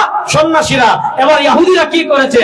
আল্লাহর বিধানকে বাদ দিয়ে ধর্মযাজক এবং সন্ন্যাসীদের বিধানকে গ্রহণ করেছে। তো আল্লাহ বলেন, আল্লাহ নবী সাল্লাল্লাহু আলাইহি ওয়াসাল্লাম বলেন, এই যে তোমরা আল্লাহর বিধানকে বাদ দিয়ে ধর্মযাজক এবং সন্ন্যাসীদের বিধান গ্রহণ করেছো, মানে আল্লাহকে বাদ দিয়ে তোমরা ধর্মযাজক এবং সন্ন্যাসীদেরকে রব হিসাবে গ্রহণ করেছো। এবার আসলে আমাদের দেশে আমি 2টা পর্যালোচনা করে শেষ করি, মনোযোগ। মাওলানা মাহমুদুল হক হাফিজুল্লাহ কিছুক্ষণের ভিতরে আসবেন, উনি গুরুত্বপূর্ণ বক্তব্য রাখবেন, খুব মনোযোগ। আমি সাধারণত 40-45 1 ঘন্টার বেশি ওয়াজ করি না, আমার গরমের দিন কথা বলতে অনেক কষ্ট হচ্ছে। তারপরে যেহেতু অনেক মানুষ, এজন্য আমি একটু কথা চালিয়ে রাখতেছি, একটু সবর করে শুনেন। আমাদের দেশের 3টা পার্ট আমরা দেখেছি, 1971 থেকে এখন 2025, এটা আমরা বাংলাদেশ। 1971 থেকে 1947, 1947 থেকে 1971 এ সময় ছিল পাকিস্তান। 1803 সাল থেকে নিয়ে 1947 সাল পর্যন্ত এদেশের রাষ্ট্র ক্ষমতায় ছিল ইস্ট ইন্ডিয়া কোম্পানি, ইংরেজ। এর আগের 750 বছর যদি দেখেন, তাহলে ভারত উপমহাদেশের 750 বছর রাষ্ট্র ক্ষমতায় ছিল মুসলমানরা। মুসলমানদের থেকে ক্ষমতা 1803 সাল নিল ইংরেজ। এর আগে অনেকটা নিয়েছিল। 1857 সালের সিপাহী 1757 সালের সিপাহী বিপ্লবের পর ক্ষমতা তারা অনেকটাই নিয়েছিল, কিন্তু আনুষ্ঠানিকভাবে ক্ষমতা নিয়েছে 1803 সালে। এবার মনোযোগ, 1803 সালে তারা রাষ্ট্র ক্ষমতা আনুষ্ঠানিকভাবে নিল। রাষ্ট্র ক্ষমতা নেওয়ার পর 1947 সাল পর্যন্ত বাংলাদেশ, ভারত, পাকিস্তান তখন 3 দেশ 1 দেশ ছিল। পুরোটা শাসন করেছে ব্রিটিশ। 1947 সালে বিদায় নিল। রাষ্ট্র হলো 2টা, মুসলমানদের জন্য পাকিস্তান, হিন্দুদের জন্য হিন্দুস্তান। 1947 সাল থেকে 1971 পর্যন্ত বাংলাদেশ ছিল পাকিস্তানের একটা পার্ট। এটাকে বলা হতো পূর্ব পাকিস্তান। পশ্চিম পাকিস্তানের আমাদের উপর জুলুম করেছে, আমাদের উপর অত্যাচার করেছে। 71-এ আমরা মুক্তিযুদ্ধ করলাম। 71-এ মুক্তিযুদ্ধ করলে আমরা আলাদা একটা মানচিত্র পেলাম, 56,000 বর্গ মাইলের বাংলাদেশ। প্রশ্ন হলো, বাংলাদেশ স্বাধীন হয়েছে 71-এ, এর আগে হয়েছে 47-এ।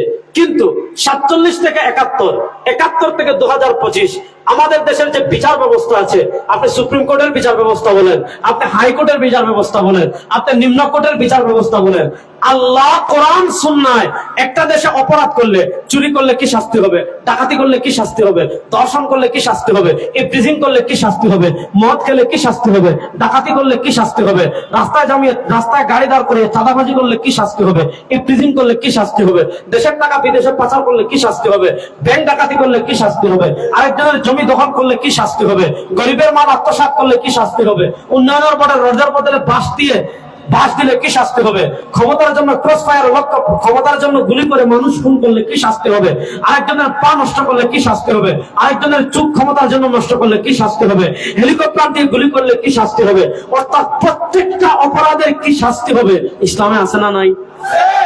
বলে না, ইসলামে আছে না নাই? কোরআন সুন্নায় আছে না নাই?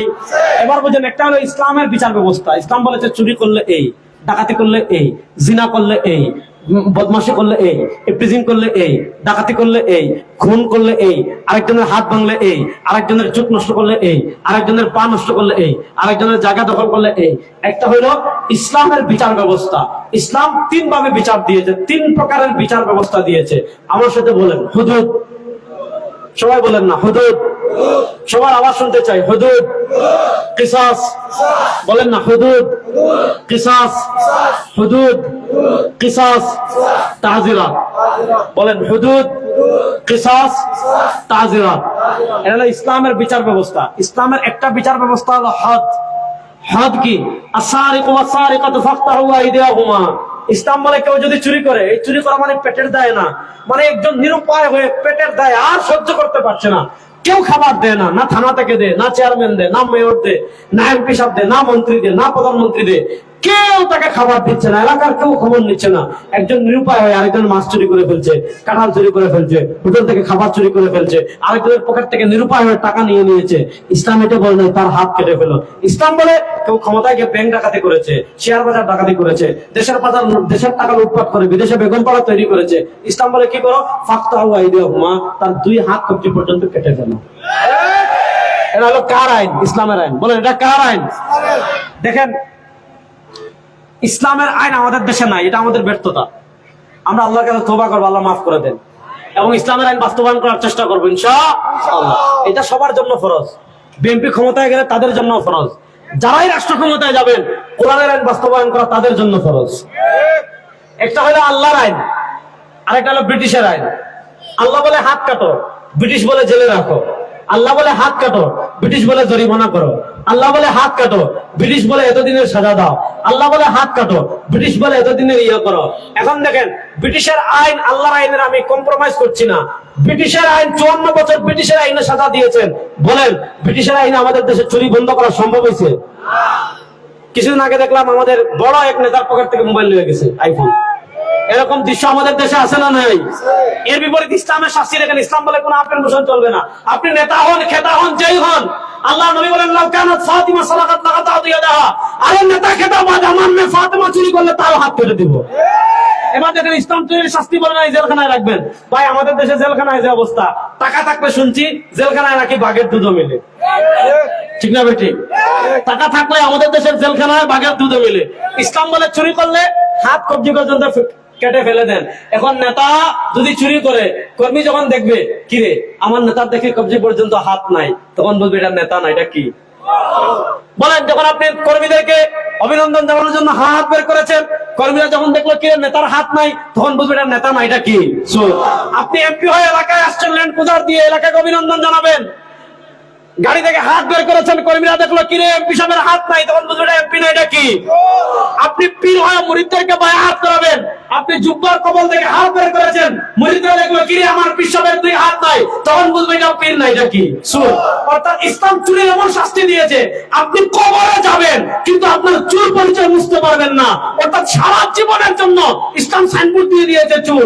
54 বছরে ব্রিটিশের আইনে চুরি বন্ধ করতে পারেন নাই, দুর্নীতি বন্ধ করতে পারেন নাই। আমরা চ্যালেঞ্জ করে বলতে পারি 3 মাসের জন্য কোরআনের আইন বাস্তবায়ন করেন, চুরি করলে হাত কেটে দিব, সব সন্ত্রাস দুর্নীতিবাদ বাংলাদেশে সাইজ হয়ে যাবে। কথা ভালো করে বুঝবেন, কথা ভালো করে বুঝবেন। তাহলে ইসলাম বিচার দিয়েছে হুদুদ, 2 নম্বরে দিয়েছে কিসাস। বলেন 2 নম্বর দিয়েছে কি? এই যে আমাদের দেশের 54 বছর হয়েছে, এই যে আমাদের দেশে এত পুলিশ, এত বিজিবি, এত র্যাব, এত আর্মি, বাংলাদেশের বাজেটের সবচেয়ে বেশি ব্যয় হয় কোন খাতে? বাংলাদেশের বাজেটের সবচেয়ে বেশি ব্যয় হয় সামরিক খাতে। এত জেল, এত কোর্ট, এত আইন, এত হামলা, এত মামলা, আমাদের দেশে খুন বন্ধ হয়েছে? বলেন আমাদের দেশে খুন বন্ধ হয়েছে? ডক্টর ইউনূস সাহেব এত জনপ্রিয়তা নিয়ে ক্ষমতায় এসেছেন, তিনি খুন বন্ধ করতে পারছেন? পারে নাই। প্রত্যেক দিন 2-3 দিন পর পর আপনি পত্রিকায় দেখবেন, আজকে দিনাজপুরে খুন, কালকে সিলেটে খুন, পরশু চট্টগ্রামে খুন, তারপরের দিন বরিশালে খুন, তারপরের দিন হবিগঞ্জে খুন, তারপরের দিন চাঁপাইনবাবগঞ্জে খুন, তারপরের দিন উত্তরবঙ্গে খুন, তারপরের দিন দক্ষিণবঙ্গে খুন। এত খুন, এত খুন, এত খুন, এত খুন। প্রশ্ন হলো আমাদের দেশে খুন বন্ধ হয় না কেন? কারণ একটা, খুন হয় ঠিক, অপরাধ নিয়ন্ত্রণ করতে হলে অপরাধের যথাযোগ্য শাস্তি বাস্তবায়ন করতে হবে। ব্রিটিশ প্রবর্তিত বিচার ব্যবস্থা 54 বছর এখানে ব্যর্থ হয়েছে। অপরাধ হয়েছে ঠিক, কিন্তু অপরাধের যথোপযুক্ত বিচার হয় নাই। আমাদের দেশে এরকম উদাহরণ আছে কিনা? 1998 সালে খুন করেছে, এখনো জেলে আছে, রায় হয় নাই, এমন আসামি আমাদের দেশে আছে না নাই? আমাদের দেশে একটা ছেলে আবরার ফাহাদ, কুষ্টিয়া, ভারতের আধিপত্যবাদ মোকাবেলার প্রথম শহীদ। আল্লাহ তার কবরকে জান্নাতের টুকরা বানিয়ে দেন। শুনেন, একটা কথা ভালো করে যুবকরা মনে রাখবেন, এই দেশ কখনো ভারতের অঙ্গরাজ্য হবে না, ইনশাআল্লাহ বলেন। এই দেশ কখনো ভারতের অঙ্গরাজ্য হবে না। এবং আমাদের শরীরে যতক্ষণ রক্ত থাকবে, বাংলাদেশে বসে কাউকে ভারতের দালালি করতে দেব না, ইনশাআল্লাহ বলেন। আমি যে বিষয়টা বলছিলাম, আবরার ফাহাদ খুন হয়েছে, সারা বাংলাদেশের মানুষ প্রতিবাদ করেছে, আসামিরা গ্রেফতার হয়েছে, রায় হয়েছে, ফাঁসি হয়েছে, হয় না। কবে হবে কোনো গ্যারান্টি নেই। গত রমাদানে মাগুরায় আসিয়া নামক একটা মেয়েকে ধর্ষণ করা হয়েছিল, মনে আছে? আসিয়া নামক একটা মেয়েকে ধর্ষণ করার পর সারা দেশ প্রতিবাদ করেছে। আমাদের প্রধান উপদেষ্টা প্রতিবাদ জানিয়েছেন, বিএনপির তারেক রহমান সাহেব প্রতিবাদ জানিয়েছেন, জামাতের আমির প্রতিবাদ জানিয়েছেন, চরমুনার পীর সাহেব প্রতিবাদ জানিয়েছেন, মৌলানা মাহমুদুল হক সাহেব প্রতিবাদ জানিয়েছেন, সবাই প্রতিবাদ জানিয়েছেন। আমাদের আইন উপদেষ্টা বলেছেন 90 দিনের বিচার হবে। আসামি গ্রেফতার হয়েছে, 90 দিন কি 9 মাস হয়ে গিয়েছে, বিচার হয়েছে? ব্রিটিশ প্রবর্তিত বিচার ব্যবস্থার মৌলিক সমস্যা, এখানে দেরি হয়। এমনও আছে 22 বছর তাকে কন্ডেমশনে রাখা হয়েছে কারাগারে, 22 বছর পর বেকসুর খালাস পেয়েছে, এমন আসামি আমাদের দেশে আছে না নাই? 17 বছর পর বেকসুর খালাস পেয়েছে, এমন আসামি আমাদের দেশে আছে না নাই? 18 বছর পর বেকসুর খালাস পেয়েছে। যেই বিচার ব্যবস্থায় 18 বছর পর মানুষ বেকসুর খালাস পায়, যেই বিচার ব্যবস্থায় 25 বছর পর মানুষ বেকসুর খালাস পায়, ওই বিচার ব্যবস্থা মানুষের বিচার ব্যবস্থা না, ওই বিচার ব্যবস্থা পশুদের বিচার ব্যবস্থা। এর বিপরীত হলো ইসলামের বিচার ব্যবস্থা। দেখেন ইসলাম সাইজ করে কেমনে। আপনি দেখেন সৌদি আরবের বিচার ব্যবস্থায় কিছুটা ইসলাম আছে, ওখানে খুন নাই। দুবাইতে খুন নাই, কাতারে খুন নাই, কুয়েতে খুন নাই, বাহরাইনে খুন নাই, আফগানিস্তানে 2021 সাল থেকে দেখেন ওখানে খুন নাই। কেন? ইসলাম বলে ইন্নান নাফসা বিন নাফসি ওয়াল আইনা বিল আইনি ওয়াল আনফা বিল আনফি ওয়াল উযুনা বিল উযুনি ওয়াস সিন্না বিস সিন্নি ওয়াল জুরুহা কিসাস। ইসলাম বলে আপনি আরেকজনের খুন করেছেন, মনে করেন কোন মানুষ এখন খুন করেছে এশার সময়, ফজরের আগে প্রমাণিত হয়ে গিয়েছে সে খুনি, আর হাইকোর্ট চলবে না, আর সুপ্রিম কোর্ট চলবে না, আর সাক্ষী চলবে না, আর আপিল চলবে না। ইসলাম বলে এখন খুন করে, এখন যদি সাক্ষী অথবা স্বীকারোক্তির মাধ্যমে প্রমাণ হয়ে যায় সে খুন করেছে, আর কোন কেস চলবে না, আর কোন শুনানি চলবে না, আর কোন আদালত চলবে না, আর কোন হাইকোর্ট চলবে না, আর কোন সুপ্রিম কোর্ট চলবে না। ইসলাম বলে ওরা শরীয়ত উদ্যানের উপর পরের দিন সকালে, আর সারা জাতির সামনে এরা প্রকাশ্যে খুন করে। আরেকজনের হাত ভাঙছে আজকে, কালকে তার হাত ভেঙে দেন। আরেকজনের পা ভাঙছে, তার পা ভেঙে দেন। আরেকজনের চোখ নষ্ট করেছে, তার চোখ নষ্ট করেন। আমাদের বাংলাদেশের হৃদয় বিদারক যতগুলা খুন ঘটেছে, আপনার ফাহাদকে যারা খুন করেছে, পরের দিন যদি তাদেরকে ফাঁসি দেওয়া হতো, আমার বোন আসিয়াকে যারা ধর্ষণ করেছে, পরের দিন যদি তাদেরকে ফাঁসি দেওয়া হতো, আমার ভাই সোহাগকে যারা খুন করেছে, তাদেরকে যদি পরের দিন ফাঁসি দেওয়া হতো, আমার দেশে যারা খুন করে প্রমাণিত হওয়ার সাথে সাথে কোন ধরনের আপিল মোশন ছাড়া পরের দিন যদি তাদের ব্যাপারে রায় কার্যকর করা হতো, আর ফোন করার কেউ সাহস করতো? আর ধর্ষণ করার কেউ সাহস করতো? এই বিচার ব্যবস্থা দিয়ে পরিবর্তন হবে না, সম্ভব না। আপনাদেরকে স্পষ্ট মেসেজ দিয়ে শেষ করছি, 54 বছরে ব্রিটিশ প্রবর্তিত বিচার ব্যবস্থা দেখেছেন, খুন বন্ধ হয়নি, দুর্নীতি বন্ধ হয়নি, ইফটিজিং বন্ধ হয়নি, ধর্ষণ বন্ধ হয়নি, দুর্নীতি বন্ধ হয়নি।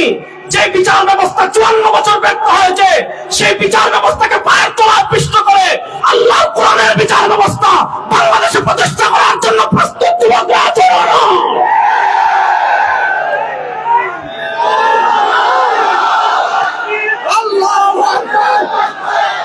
শুনেন, শেষ কথা শুনেন, এই শতাব্দীতে ইসলামের বিজয় কেউ দাবায় রাখতে পারবে না। ইনশাআল্লাহ বলেন, এই শতাব্দীতে ইসলামের বিজয় কেউ দাবায় রাখতে পারবে।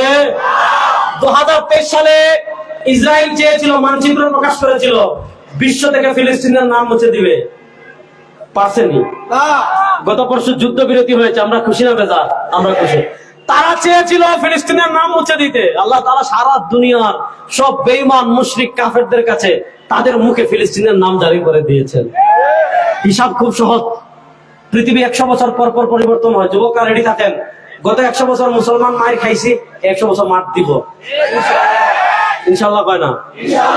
গত 100 বছর পৃথিবীর প্রান্তে প্রান্তে ইসলাম পরাজিত হয়েছে, এই শতাব্দীতে ইসলামের বিজয়কে কেউ দবায় রাখতে পারবে না ইনশাআল্লাহ। এই শতাব্দীতে আফগানিস্তানে কালেমার পতাকা বিজয় হয়েছে, সিরিয়ায় কালেমার পতাকা বিজয় হয়েছে, বেশি দিন বাকি নাই আফ্রিকায় বিজয় হবে, বাইতুল মাকদিস বিজয় হবে, ফিলিস্তিন বিজয় হবে, তুর্কিস্তান বিজয় হবে। প্রস্তুতি নেন বাংলাদেশে ইসলামের পতাকাকে উড্ডীন করার জন্য, কালেমার পতাকাকে বিজয় করার জন্য। প্রস্তুত আছেন না?